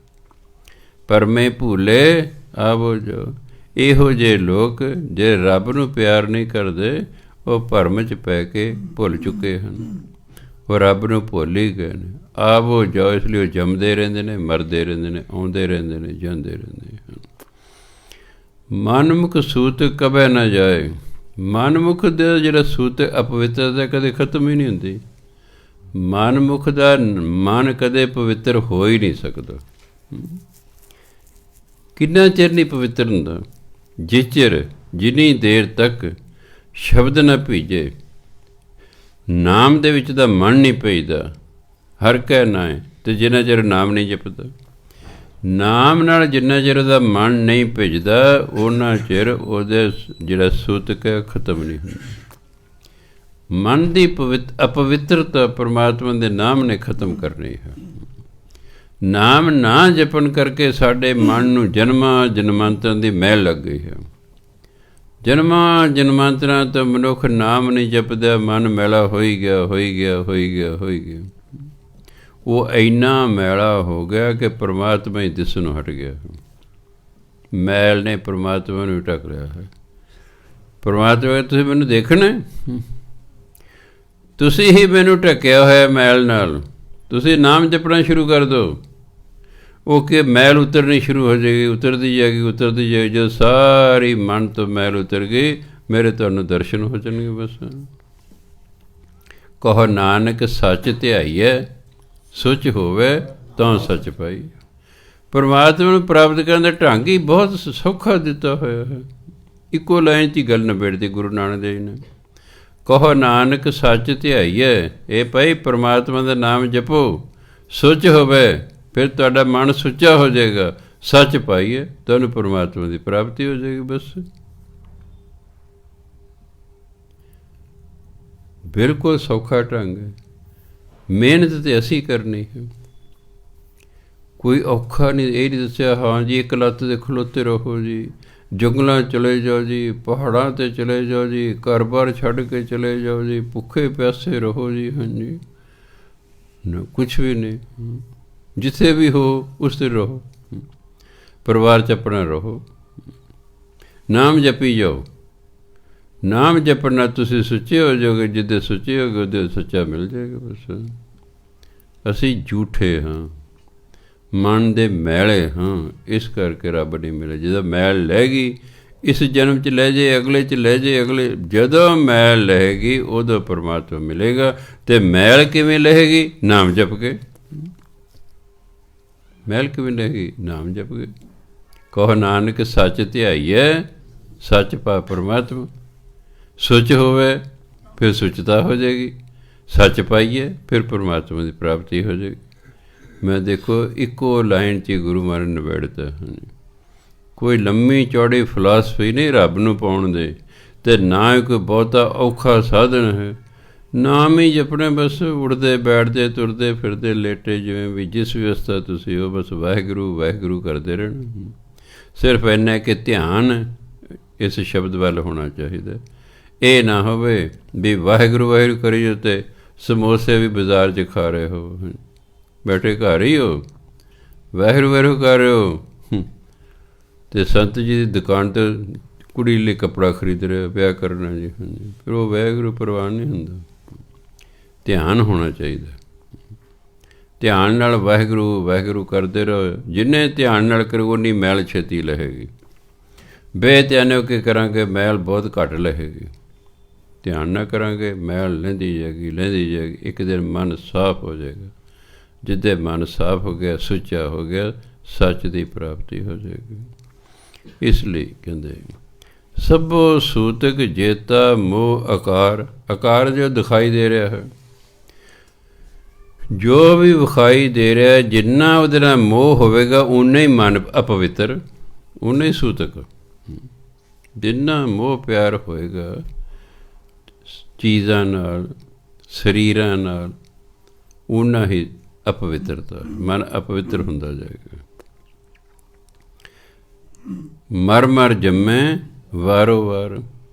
ਫਿਰ ਇਹੋ ਜਿਹਾ ਬੰਦਾ ਜੰਮਦਾ ਰਹਿੰਦਾ, ਮਰਦਾ ਰਹਿੰਦਾ, ਜੰਮਦਾ ਰਹਿੰਦਾ, ਮਰਦਾ ਰਹਿੰਦਾ। ਬੱਚਿਆਂ ਨਾਲ ਮੋਹ ਹੈ, ਉਹਨੂੰ ਖਿਡਾਉਣ 'ਤੇ ਹੀ ਲੱਗੇ ਰਹਿੰਦੇ ਕਈ ਕਈ ਘੰਟੇ। ਭਜਨ ਬੰਦਗੀ ਕਰਦੇ ਹੀ ਨਹੀਂ ਹੈਗੇ। ਮੈਂ ਦੇਖਿਆ ਗਏ ਉਹ ਜੋਕਾਂ ਨੂੰ ਖਿਡਾਉਂਦੇ ਰਹਿੰਦੇ, ਉਹਨਾਂ ਨਾਲ ਹੀ ਗੱਲਾਂ ਕਰਦੇ ਰਹਿੰਦੇ ਨੇ। ਹਾਂਜੀ, ਚਲੋ ਖਿਡਾਉਣਾ, ਗੱਲਾਂ ਕਰਨਾ ਮਾੜੀ ਗੱਲ ਨਹੀਂ, ਪਰ ਇਹ ਤਾਂ ਨਹੀਂ ਹੈ ਵੀ ਆਪਣਾ ਸਭ ਕੁਛ ਛੱਡ ਕੇ ਉਹਨਾਂ ਨੂੰ ਖਿਡਾਉਂਦੇ ਰਹੇ ਅਤੇ ਉਹਨਾਂ ਨਾਲ ਹੀ ਗੱਲਾਂ ਕਰਦੇ ਰਹੋ। ਭਜਨ ਬੰਦਗੀ 'ਤੇ ਇਫੈਕਟ ਪੈਂਦਾ ਉਸ ਦਾ। ਤਾਂ ਨਾ ਕਿ ਇਹ ਆਕਾਰ ਨਾਲ, ਸਰੀਰ ਨਾਲ ਮੋਹ ਹੈ ਨਾ, ਇਸ ਕਾਰਨ ਮਨ ਅਪਵਿੱਤਰ ਹੋ ਜਾਂਦਾ ਹੈ। ਸੂਤਕ ਅਗਨ ਪਾਉਣੇ ਪਾਣੀ ਮਾਹੇ, ਜਿਹੜੀ ਅਪਵਿੱਤਰਤਾ ਤਾਂ ਅੱਗ 'ਚ ਵੀ ਹੈ, ਕਿਉਂਕਿ ਅੱਗ ਨਾਲ ਕਈ ਜੀਵ ਸੜ ਜਾਂਦੇ ਨੇ, ਕਈ ਜੀਵ ਅੱਗ 'ਚ ਮਰ ਜਾਂਦੇ, ਸੜ ਜਾਂਦੇ, ਅਪਵਿੱਤਰ ਹੋ ਗਈ। ਪਾਉਣੇ ਹਵਾ 'ਚ ਵੀ ਕਈ ਜੀਵ ਹੁੰਦੇ ਨੇ, ਆਪਾਂ ਸਾਹ ਅੰਦਰ ਖਿੱਚਿਆ, ਕਿੰਨੇ ਜੀ ਅੰਦਰ ਗਏ, ਉਹ ਮਰ ਗਏ ਬਸ। ਪਾਣੀ 'ਚ ਵੀ ਨੇ, ਪਾਣੀ 'ਚ ਵੀ ਜੀਵ ਨੇ। ਇਸ ਕਰਕੇ ਹਰ ਇੱਕ ਚੀਜ਼ ਅਪਵਿੱਤਰ ਹੈ। ਕਿਸ ਕਿਸ ਤੋਂ ਬਚੋਗੇ ਗੁਰੂ ਮਹਾਰਾਜ, ਕਿਸ ਕਿਸ ਤੋਂ ਤੁਸੀਂ ਬਚੋਗੇ? ਅੱਗ ਵੀ ਅਪਵਿੱਤਰ ਹੈ, ਪਾਣੀ ਵੀ ਅਪਵਿੱਤਰ ਹੈ, ਹਵਾ ਵੀ ਅਪਵਿੱਤਰ ਹੈ। ਸੂਤਕ ਭੋਜਨ ਜੇਤਾ ਕਿਛ ਖਾਏ, ਜੋ ਕੁਛ ਇਹ ਇਨਸਾਨ ਤੂੰ ਖਾ ਰਹੇ, ਇਹ 'ਚ ਵੀ ਅਪਵਿੱਤਰਤਾ, ਭੋਜਨ 'ਚ ਵੀ ਅਪਵਿੱਤਰਤਾ ਹੈ। ਭੋਜਨ ਤਿਆਰ ਕਰਨ ਅੱਗ 'ਤੇ ਜੇ ਚੀਜ਼ ਰੱਖੀ, ਪਤਾ ਨਹੀਂ ਕਿੰਨੇ ਜੀਵ ਮਰ ਗਏ ਹਨ। ਸੂਤਕ ਕਰਮ ਨਾ ਪੂਜਾ ਹੋਏ, ਜਿਹੜਾ ਸੂਤਕ ਹੈ, ਜਿਹੜੀ ਅਪਵਿੱਤਰਤਾ ਹੈ, ਇਹ ਮੂਰਤੀ ਪੂਜਾ ਨਾਲ ਦੂਰ ਨਹੀਂ ਹੁੰਦੀ। ਇਹ ਇਹੋ ਜਿਹੇ ਕਰਮ ਕਰਨਾ, ਅੰਦਰ ਦੀ ਅਪਵਿੱਤਰਤਾ ਦੂਰ ਨਹੀਂ ਹੁੰਦੀ। ਨਾਮ ਰਤੇ ਮਨ ਨਿਰਮਲ ਹੋਏ, ਤਤ ਸਾਰ ਕੱਢੇ। ਜਿਹੜਾ ਨਾਮ 'ਚ ਰੰਗਿਆ ਗਿਆ, ਉਹਦਾ ਮਨ ਨਿਰਮਲ ਹੋ ਜਾਂਦਾ ਹੈ, ਉਹਦੀ ਅਪਵਿੱਤਰਤਾ ਖਤਮ ਹੋ ਜਾਂਦੀ ਹੈ। ਸੋ ਅਪਵਿੱਤਰਤਾ ਨੂੰ ਖਤਮ ਕਰਨ ਦਾ ਢੰਗ ਹੈ ਪਰਮਾਤਮਾ ਦਾ ਨਾਮ ਜਪਣਾ। ਉਹਦੇ ਨਾਲ ਮਨ ਪਵਿੱਤਰ ਹੋ ਜਾਏਗਾ। ਜਦੋਂ ਮਨ ਪਵਿੱਤਰ ਹੋ ਗਿਆ, ਸੁੱਚਾ ਹੋ ਗਿਆ, ਪਰਮਾਤਮਾ ਦੀ ਪ੍ਰਾਪਤੀ ਹੋ ਜਾਏਗੀ। ਸਤਿਗੁਰ ਸੇਵਿਆ ਸੂਤਕ ਜਾਏ, ਗੁਰੂ ਦੀ ਸੇਵਾ ਕਰਕੇ ਪਾ, ਗੁਰੂ ਦਾ ਹੁਕਮ ਮੰਨ ਕੇ ਸੂਤਕ ਖਤਮ ਹੋ ਜਾਂਦਾ ਹੈ। ਫਿਰ ਜਦ ਸੂਤਕ ਹੀ ਖਤਮ, ਅਪਵਿੱਤਰਤਾ ਹੀ ਖਤਮ ਹੋ ਗਈ ਹੈ, ਮਰੇ ਨਾ ਜਨਮੇ ਕਾਲ ਨਾ ਖਾਏ, ਫਿਰ ਉਹ ਨਾ ਜੰਮਦਾ ਹੈ, ਨਾ ਮਰਦਾ ਹੈ, ਅਤੇ ਨਾ ਉਹਨੂੰ ਮੌਤ ਖਾਂਦੀ ਹੈ, ਉਹਦਾ ਡਰ ਖਤਮ ਹੋ ਜਾਂਦਾ ਹੈ। ਸਤਿਗੁਰ ਸੇਵਿਆ ਸੂਤਕ ਜਾਏ, ਗੁਰੂ ਦੀ ਸੇਵਾ ਕਰਕੇ ਅਪਵਿੱਤਰਤਾ ਖਤਮ ਹੁੰਦੀ ਹੈ। ਅਤੇ ਗੁਰੂ ਦੀ ਸੇਵਾ ਹੁੰਦੀ ਹੈ ਗੁਰੂ ਦਾ ਹੁਕਮ ਮੰਨਣਾ, ਰੱਬ ਦੀ ਸੇਵਾ ਹੁੰਦੀ ਹੈ ਉਹਦਾ ਨਾਮ ਜਪਣਾ, ਗੁਰੂ ਦੀ ਸੇਵਾ ਗੁਰੂ ਦਾ ਹੁਕਮ ਮੰਨਣਾ। ਮੰਨ ਲਓ ਮੇਰਾ ਸਿਰ ਦਰਦ ਹੋ ਰਿਹਾ, ਇੱਕ ਮੁੰਡਾ ਆਇਆ, ਮੈਂ ਕਹਿੰਦਾ ਕਾਕਾ ਮੇਰਾ ਸਿਰ ਕੁੱਟ ਦੇ, ਉਹ ਮੇਰੀ ਲੱਤਾਂ ਕੁੱਟਣ ਲੱਗ ਜਾਂਦਾ। ਮੈਂ ਕਹਾਂ ਯਾਰ ਤੂੰ ਮੇਰਾ ਸਿਰ ਕੁੱਟ ਦੇ, ਨਾ ਜੀ ਮੈਂ ਤਾਂ ਲੱਤਾਂ ਕੁੱਟੂੰਗਾ। ਇਹ ਉਹੀ ਤਾਂ ਸੇਵਾ ਕਰ ਰਿਹਾ ਕਿ ਨਹੀਂ ਮੇਰੀ ਉਹ, ਪਰ ਜੋ ਮੈਂ ਕਿ ਉਸ ਤਰ੍ਹਾਂ ਨਹੀਂ ਕਰ ਰਿਹਾ। ਉਂਝ ਕਿਹਾ ਮੈਂ ਬਾਬਾ ਜੀ ਸੇਵਾ ਕੇ ਲੱਤਾਂ ਕੁੱਟ ਕੇ ਆਇਆ, ਮੈਨੂੰ ਕਿਹਾ ਕਿ ਕੀ ਕੁੱਟਣਗੇ ਸਿਰ, ਅਤੇ ਤੂੰ ਤਾਂ ਲੱਤਾਂ ਕੁੱਟ ਕੇ ਆਇਆ। ਹੁਣ ਤਾਂ ਮਨ 'ਤੇ ਖੁਸ਼ ਹੀ ਨਹੀਂ ਹੋਇਆ। ਸੋ ਗੁਰੂ ਦੀ ਸੇਵਾ ਦਾ ਭਾਵ ਹੈ ਗੁਰੂ ਮਹਾਰਾਜ ਦਾ ਹੁਕਮ ਮੰਨਣਾ, ਜਿਵੇਂ ਬਾਣੀ ਕਹਿੰਦੀ ਉਵੇਂ ਕਰਨਾ, ਬਸ ਇਹ ਹੁਕਮ ਮੰਨਣਾ ਹੀ ਅਸਲ 'ਚ ਸੇਵਾ ਹੈ। ਸਤਿਗੁਰ ਸੇਵੇ ਸੂਤਕ ਜਾਏ, ਜਦੋਂ ਫਿਰ ਗੁਰੂ ਦੀ ਕੋਈ ਸੇਵਾ ਕਰਦਾ, ਮਨ ਦੀ ਅਪਵਿੱਤਰਤਾ ਖਤਮ ਹੋ ਜਾਂਦੀ ਹੈ। ਫਿਰ ਇਹੋ ਜਿਹਾ ਬੰਦਾ ਜੰਮਣ ਮਰਨ ਦੇ ਚੱਕਰ 'ਚ ਹੀ ਨਹੀਂ ਆਉਂਦਾ, ਨਾ ਉਹਨੂੰ ਮੌਤ ਦਾ ਕੋਈ ਡਰ ਰਹਿੰਦਾ ਹੈ। ਸਤਿਗੁਰ ਸੇਵਿਆ ਸੂਤਕ ਜਾਏ, ਸਤਿਗੁਰ ਸੇਵਿਆ ਸੂਤਕ ਜਾਏ, ਸਤਿਗੁਰ ਸੇਵਿਆ ਸੂਤਕ ਜਾਏ, ਸਤਿਗੁਰ ਸੇਵਿਆ ਸੂਤਕ ਜਾਏ। ਮਰੈ ਨ ਜਨਮੈ ਕਾਲ ਨ ਖਾਏ, ਮਰੈ ਨ ਜਨਮੈ ਕਾਲ ਨ ਖਾਏ, ਮਰੈ ਨ ਜਨਮੈ ਕਾਲ ਨ ਖਾਏ, ਮਰੈ ਨ ਜਨਮੈ ਕਾਲ ਨ ਖਾਏ। ਸਾਸਤ ਸਿਮਰਤ ਸੋਧ ਦੇਖੋ ਕੋਈ, ਸੋਧ ਨੇ ਚੰਗੀ ਤਰ੍ਹਾਂ ਪੜ੍ਹਨਾ ਵਿਚਾਰਨਾ, ਸ਼ਾਸਤਰਾਂ ਨੂੰ ਸਿਮਰਤੀਆਂ ਨੂੰ ਕਹਿੰਦਾ ਚੰਗੀ ਤਰ੍ਹਾਂ ਪੜ੍ਹੋ, ਉਹਦੀ ਵਿਚਾਰ ਕਰੋ। ਕੀ ਪਤਾ ਲੱਗੂਗਾ? ਵਿਨ ਨਾਮੈ ਕੋ ਮੁਕਤ ਨਾ ਪਾਏ, ਕਿ ਨਾਮ ਤੋਂ ਬਿਨਾਂ ਮੁਕਤੀ ਹੁੰਦੀ ਨਹੀਂ। ਕਹਿ ਧਾਰਮਿਕ ਗ੍ਰੰਥਾਂ 'ਚ ਇਹੀ ਲਿਖਿਆ ਕਿ ਨਾਮ ਤੋਂ ਬਿਨਾਂ ਮੁਕਤੀ ਨਹੀਂ ਹੋਣੀ, ਨਾਮ ਤੋਂ ਬਿਨਾਂ ਜੰਮਣ ਮਰਨ ਦਾ ਚੱਕਰ ਖਤਮ ਨਹੀਂ ਹੋਣਾ। ਇਸ ਲਈ ਭਾਈ ਜਿੰਨਾ ਵੀ ਸਮਾਂ ਮਿਲੇ ਨਾਮ ਜਪੀਦਾ। ਸ਼ੁਭ ਕਰਮ ਇਸ ਲਈ ਕਰਨੇ ਤਾਂ ਕਿ ਮੁੜ ਕੇ ਮੈਲ ਨਾ ਲੱਗੇ। ਜੇ ਅਸੀਂ ਨਾਲ ਨਾਮ ਵੀ ਜਪੀ ਗਏ ਅਤੇ ਨਾਲ ਕੋਈ ਮਾੜਾ ਕੰਮ ਵੀ ਕਰੇਗੇ, ਫਿਰ ਸਾਡਾ ਮਨ ਕਦੇ ਵੀ ਸਾਫ਼ ਨਹੀਂ ਹੋਵੇਗਾ। ਅਸੀਂ ਜਿੰਨਾ ਕੁ ਸਾਫ਼ ਕੀਤਾ ਉਹਨਾਂ ਅਸੀਂ ਮੈਲ ਲਾ ਲਈ, ਉੱਥੇ ਤੋਂ ਉੱਥੇ ਹੀ ਰਹਿ ਗਏ। ਅਤੇ ਇੰਨੀ ਵੱਡੇ ਮਾੜੇ ਕਰਮ ਨੇ ਗੁਰਬਾਣੀ ਜਿਹੜਾ ਸਾਡਾ ਪੱਠਾ ਬਿਠਾਉਂਦੇ ਨੇ। ਇੱਕ ਹਰਾਮ ਦੀ ਕਮਾਈ, ਦੂਸਰੇ ਨਸ਼ੇ, ਤੀਸਰਾ ਬਦਮਾਸ਼ੀ। ਜਿਹੜਾ ਬੰਦਾ ਇਹਨਾਂ ਤਿੰਨਾਂ ਤੋਂ ਬਚਿਆ ਹੋਇਆ ਨਾ, ਉਹਨੂੰ ਨਹੀਂ ਮੈਲ ਲੱਗਦੀ, ਉਹਨੂੰ ਮੈਲ ਨਹੀਂ। ਇੱਕ ਹੈ ਕਿ ਕਿਸੇ ਚੀਜ਼ ਦੀ ਹਉਮੈ ਨਹੀਂ ਕਰਨੀ, ਹਉਮੈ ਵੀ ਮੈਲ ਲਾਉਂਦੀ ਹੈ। ਮੰਨ ਲਓ ਇੱਕ ਬੰਦਾ ਨਾ ਤਾਂ ਹਰਾਮ ਦੀ ਕਮਾਈ ਕਰਦਾ, ਨਾ ਹੀ ਕੋਈ ਨਸ਼ਾ ਕਰਦਾ, ਨਾ ਹੀ ਕੋਈ ਬਦਫੈਲੀ ਕਰਦਾ, ਅਤੇ ਉਹ ਕਹਿ ਕੇ ਉਹ ਮੇਰੇ 'ਚ 3 ਗੁਣ ਨੇ, ਬਸ ਮੈਨੂੰ ਤਾਂ ਰੱਬ ਮਿਲੇ, ਉਹ ਹਉਮੈ ਆ ਗਈ ਹੈ। ਹਉਮੈ ਨਹੀਂ ਕਰਨੀ। ਹਉਮੈ ਨਾਮੇ ਨਾਲ ਵਿਰੋਧ ਹੈ। ਜਿੱਥੇ ਹਉਮੈ ਉੱਥੇ ਪਰਮਾਤਮਾ ਨਹੀਂ ਹੋ ਸਕਦਾ, ਦੋਨਾਂ ਦਾ ਮੇਲ ਹੀ ਕੋਈ ਨਹੀਂ ਹੈਗਾ। ਇਸ ਲਈ ਕੁਝ ਵੀ ਪ੍ਰਾਪਤ ਹੋਵੇ, ਮਾਇਆ ਪ੍ਰਾਪਤ ਹੋਈ ਹੈ, ਕਾਮਯਾਬੀ ਪ੍ਰਾਪਤ ਹੋਈ ਹੈ, ਅਫਸਰੀ ਪ੍ਰਾਪਤ ਹੋਈ ਹੈ, ਇਮਤਿਹਾਨ 'ਚ ਪਾਸ ਹੋਏ, ਨੌਕਰੀ ਪ੍ਰਾਪਤ ਹੋਈ ਹੈ, ਕੁਝ ਵੀ ਪ੍ਰਾਪਤ ਹੋਇਆ, ਹੰਕਾਰ ਨਹੀਂ ਕਰਨਾ ਹੁੰਦਾ। ਨਿਮਰਤਾ ਧਾਰਨ ਕਰੇ। ਸੱਚੇ ਪਾਤਸ਼ਾਹ ਤੇਰੀ ਕਿਰਪਾ ਹੈ, ਤੂੰ ਸੇਵਾ ਦਾ ਮੌਕਾ ਬਖਸ਼ਿਆ ਹੈ। ਕਿਰਪਾ ਸਮਝੀ, ਪਾ ਹਉਮੈ ਨਹੀਂ ਆਉਣ ਦੇਣੀ, ਪਰ 4 ਗੱਲਾਂ ਦਾ ਖਿਆਲ ਰੱਖਣਾ ਹੈ। 10 ਨੌਂ ਦੀ ਕਿਰਤ ਕਰਨੀ ਹੈ। 1 ਨਸ਼ਾ ਕੋਈ ਨਹੀਂ ਕਰਨਾ। 2 ਚੱਲਣ ਉੱਚਾ ਰੱਖਣਾ। ਅਤੇ ਚੌਥਾ ਹੈ ਹੰਕਾਰ ਨਹੀਂ ਕਿਸੇ ਚੀਜ਼ ਦਾ ਕਰਨਾ। ਹਰ ਜੀ ਅਹੰਕਾਰ ਨਾ ਭਾਵੇ। ਪਰਮਾਤਮਾ ਨੂੰ ਹੰਕਾਰ ਚੰਗਾ ਹੀ ਨਹੀਂ ਲੱਗਦਾ। ਉਸ ਤੋਂ ਬਾਅਦ ਫਿਰ ਤੁਸੀਂ ਨਾਮ ਜਪੀ ਜਾਓ, ਬਸ ਆਪੇ ਸਭ ਕੁਝ ਠੀਕ ਹੋ ਜਾਏਗਾ। ਫਿਰ ਬਾਕੀ ਚਿੰਤਾ ਨਹੀਂ ਕਰਨੀ। ਬਾਕੀ ਚਿੰਤਾ ਸਾਰੀ ਪਰਮਾਤਮਾ ਨੂੰ ਹੁੰਦੀ ਹੈ। ਗੁਰੂ ਮਹਾਰਾਜ ਕਹਿਣਗੇ ਵੀ ਜਿਹੜੀ ਮੈਂ ਹਦਾਇਤਾਂ ਦਿੱਤੀਆਂ ਉਸ 'ਤੇ ਅਮਲ ਕਰ ਰਿਹਾ ਹੈ, ਨਾਲ ਨਾਮ ਜਪ ਰਿਹਾ, ਆਪੇ ਕਿਰਪਾ ਕਰਦੇ ਕਿਸੇ ਦਿਨ। ਕਿਰਪਾ ਕਿਸੇ ਦਿਨ ਵੀ ਹੋ ਸਕਦੀ ਹੁੰਦੀ ਹੈ, ਐਨ ਮਰਨ ਵੇਲੇ ਵੀ ਹੋ ਸਕਦੀ ਹੁੰਦੀ ਹੈ। ਮੈਂ ਦੇਖਿਆ ਖੇਡਦਾ ਵੀ ਰਿਹਾ, ਖਿਡਾਉਂਦਾ ਵੀ ਰਿਹਾ। ਮੰਨ ਲਓ 60 ਮਿੰਟਾਂ ਦਾ ਮੈਚ ਹੈ, ਕਈ ਵਾਰੀ 59 ਮਿੰਟਾਂ ਤੱਕ ਵੀ ਕਿਸੇ ਦਾ ਗੋਲ ਨਹੀਂ ਹੁੰਦਾ ਕਿਸੇ ਸਿਰ। ਮੈਂ ਆਪ ਰੈਫਰਸ਼ਿਪ ਕਰਦਾ ਰਿਹਾ, ਕਈ ਵਾਰੀ 59 ਮਿੰਟ ਅਤੇ 59 ਸੈਕਿੰਡ 'ਤੇ ਜਾ ਕੇ ਗੋਲ ਹੋ ਜਾਂਦਾ। ਇੰਨੇ 'ਚ ਲੰਬੀ ਵਿਸਲ ਵੱਜ ਜਾਂਦੀ, ਟਾਈਮ ਓਵਰ। ਬਸ ਅਖੀਰਲੇ ਸੈਕਿੰਡ 'ਚ ਕਾਮਯਾਬੀ ਮਿਲ ਗਈ। ਹੌਸਲਾ ਨਹੀਂ ਛੱਡਣਾ ਵੀ ਬੜੀ ਦੇਰ ਹੋ ਗਈ ਜੀ, ਕੋਈ ਗੱਲ ਤਾਂ ਬਣੀ ਨਹੀਂ, ਪਤਾ ਨਹੀਂ ਕਿਸ ਵੇਲੇ ਦਾਤੇ ਨੇ ਕਿਰਪਾ ਕਰ ਦੇਣੀ। ਹੁਣ ਜੇ ਟੀਮ ਕਹਿੰਦੇ ਯਾਰ ਕੀ ਹੈ 58 ਮਿੰਟ ਹੋ ਕੇ ਖੇਡਦਿਆਂ ਗੋਲ ਤਾਂ ਕੋਈ ਛੱਡੋ ਪਰਾਂ, ਅਤੇ ਬਸ ਕਿਰਪਾ ਦਾ ਕੋਈ ਪਤਾ ਨਹੀਂ ਕਿਸ ਵੇਲੇ ਅਤੇ ਕਿਸ 'ਤੇ ਹੋ ਜਾਣੀ ਹੈ। 2 ਬੰਦੇ ਇਕੱਠੇ ਭਜਨਬੰਦੀ ਕਰ ਰਹੇ, ਇੱਕੋ ਜਿੰਨੀ ਕਰਦੇ ਨੇ, ਮੰਨ ਲਓ ਕਿਸੇ 'ਤੇ ਕਿਰਪਾ ਛੇਤੀ ਹੋ ਸਕਦੀ, ਕਿਸੇ 'ਤੇ ਲੇਟ ਹੋ ਸਕਦੀ ਹੈ। ਤੁਹਾਡੀ ਭਜਨਬੰਦੀ ਕੀ ਕੀਤੀ ਐਵੇਂ ਨਹੀਂ ਜਾਣੀ, ਇਹ ਖਿਆਲ ਰੱਖਣਾ। ਕਿਤੇ ਕਹੋ ਜੀ ਇਹਨੂੰ ਫਲ ਨਹੀਂ ਕੋਈ ਲੱਗਾ। ਹਰ ਕਰਮ ਨੂੰ ਫਲ ਲੱਗਦਾ, ਚੰਗੇ ਨੂੰ ਵੀ ਮੰਦੇ ਨੂੰ ਵੀ। ਭਜਨਬੰਦਗੀ ਵੀ ਇੱਕ ਕਰਮ ਹੈ, ਸਤ ਸੰਗਤ ਕਰਨਾ ਵੀ ਇੱਕ ਕਰਮ ਹੈ। ਹਰ ਕਰਮ ਦਾ ਫਲ ਮਿਲਣਾ ਹੈ। ਤੁਸੀਂ ਇੱਕ ਵਾਰ ਮੂੰਹੋਂ ਵਾਹਿਗੁਰੂ ਕਹਿਣਾ, ਸਾਰੀ ਉਮਰ 'ਚ ਇੱਕ ਵਾਰ ਦਾ ਵੀ ਤੁਹਾਨੂੰ ਫਲ ਮਿਲਣਾ ਵੀ ਤੁਸੀਂ ਵਾਹਿਗੁਰੂ ਕਿਹਾ। ਸਾਰੀ ਉਮਰ 'ਚ ਇੱਕੋ ਵਾਰੀ ਚੋਰੀ ਕੀਤੀ, ਮੁੜ ਕੇ ਨਹੀਂ ਕੀਤੀ, ਪਰ ਜਿਹੜੀ ਇੱਕ ਵਾਰੀ ਕੀਤੀ ਉਹਦਾ ਫਲ ਤਾਂ ਜ਼ਰੂਰ ਮਿਲਣਾ ਨਾ। ਫਿਰ ਕੀਤੀ ਹੋਈ। ਹਾਂ, ਆਪਾਂ ਕਰ ਲਈਏ ਤੋਬਾ ਵੀ ਸੱਚੇ ਪਾਤਸ਼ਾਹ ਗਲਤੀ ਹੋ ਗਈ, ਅੱਗੇ ਤੋਂ ਨਹੀਂ ਕਰਦਾ, ਅਤੇ ਭਜਨ ਬੰਦਗੀ ਕਰਦੇ ਰਹੀਏ। ਫਿਰ ਪਰਮਾਤਮਾ ਉਸ ਗਲਤੀ ਨੂੰ ਵੀ ਮੁਆਫ ਕਰਦਾ, ਫਿਰ ਕੋਈ ਨਹੀਂ ਸਜ਼ਾ ਦਿੰਦਾ।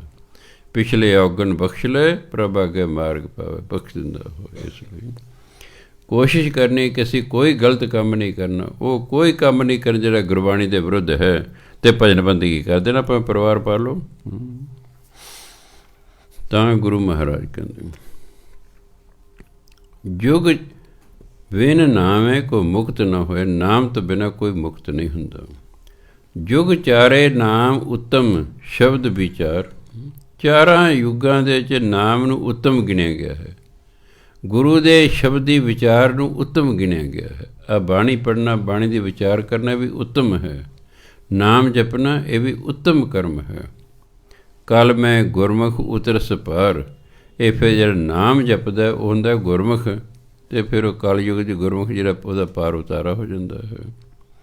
ਸਾਚਾ ਮਰੈ ਨਾ ਆਵੈ ਜਾਏ। ਪਰਮਾਤਮਾ ਨਾ ਜੰਮਦਾ ਨਾ ਮਰਦਾ ਹੈ। ਪਰਮਾਤਮਾ ਤਾਂ ਸਦਾ ਹੀ ਹੈ। ਨਾਨਕ ਗੁਰਮੁਖ ਰਹਿ ਸਮਾਏ। ਜਿਹੜਾ ਹੁੰਦਾ ਗੁਰਮੁਖ, ਜਿਹੜਾ ਗੁਰੂ ਦੇ ਆਖੇ ਲੱਗਦਾ, ਉਹ ਹਮੇਸ਼ਾ ਪਰਮਾਤਮਾ 'ਚ ਲੀਨ ਰਹਿੰਦਾ ਹੈ, ਉਹ ਪਰਮਾਤਮਾ ਸਮਾਇਆ ਰਹਿੰਦਾ ਹੈ। ਕਿਉਂਕਿ ਪਰਮਾਤਮਾ ਨੇ ਨਾ ਸੰਸਾਰ 'ਤੇ ਜੰਮਣਾ ਨਾ ਮਰਨਾ ਹੈ, ਉਹ ਸਦਾ ਹੈ। ਅਤੇ ਇਸ ਲਈ ਜਿਹੜਾ ਗੁਰਮੁਖ ਹੁੰਦਾ ਉਹ ਵੀ ਫਿਰ ਪਰਮਾਤਮਾ ਦੇ ਵਿੱਚ ਲੀਨ ਰਹਿੰਦਾ ਹੈ। ਸਾਚਾ ਮਰੈ ਨ ਆਵੈ ਜਾਏ, ਸਾਚਾ ਮਰੈ ਨ ਆਵੈ ਜਾਏ, ਸਾਚਾ ਮਰੈ ਨ ਆਵੈ ਜਾਏ, ਸਾਚਾ ਮਰੈ ਨ ਆਵੈ ਜਾਏ। ਨਾਨਕ ਗੁਰਮੁਖ ਰਹਿ ਸਮਾਏ, ਨਾਨਕ ਗੁਰਮੁਖ ਰਹਿ ਸਮਾਏ, ਨਾਨਕ ਗੁਰਮੁਖ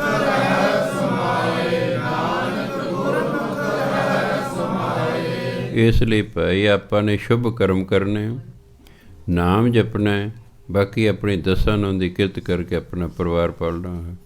ਕੋਈ ਔਖੇ ਹੋਣ ਦੀ ਲੋੜ ਨਹੀਂ ਹੈ। ਉਹ ਪੁਰਾਣੇ ਜ਼ਮਾਨੇ ਦੇ ਗਏ ਵੇਲੇ, ਉਹ ਪੁਰਾਣੇ ਵੇਲੇ ਖਤਮ ਹੋ ਗਏ, ਜਦੋਂ ਕਿੰਨੇ ਕਿੰਨੇ ਲੱਖਾਂ ਸਾਲ ਲੋਕ ਭਜਨ ਬੰਦਗੀ ਕਰਦੇ ਸਨ, ਕਿੰਨੇ ਔਖੇ ਹੁੰਦੇ ਸਨ। ਗੁਰੂ ਮਹਾਰਾਜ ਦੇ ਭਗਤਾਂ ਨੇ ਹਿੰਦੁਸਤਾਨ ਦੇ ਬੜੀ ਕਿਰਪਾ ਕੀਤੀ। ਜਿਹੜੇ ਮੰਨ ਲੈਂਦੇ ਗੁਰੂ ਦੇ ਭਗਤਾਂ ਦੀ ਗੱਲ ਨੂੰ, ਉਹਨਾਂ ਦਾ ਧਾਰਮਿਕ ਜੀਵਨ ਸੌਖਾ ਹੋ ਜਾਂਦਾ, ਆਪਾਂ ਆਨੰਦ 'ਚ ਰਹਿੰਦੇ ਨੇ। ਸਤਿਕਾਰਯੋਗ ਸਾਧ ਸੰਗਤ, ਸਮਾਂ ਹੋ ਗਿਆ। ਵਾਹਿਗੁਰੂ ਜੀ ਕਾ ਖਾਲਸਾ, ਵਾਹਿਗੁਰੂ ਜੀ ਕੀ ਫਤਿਹ।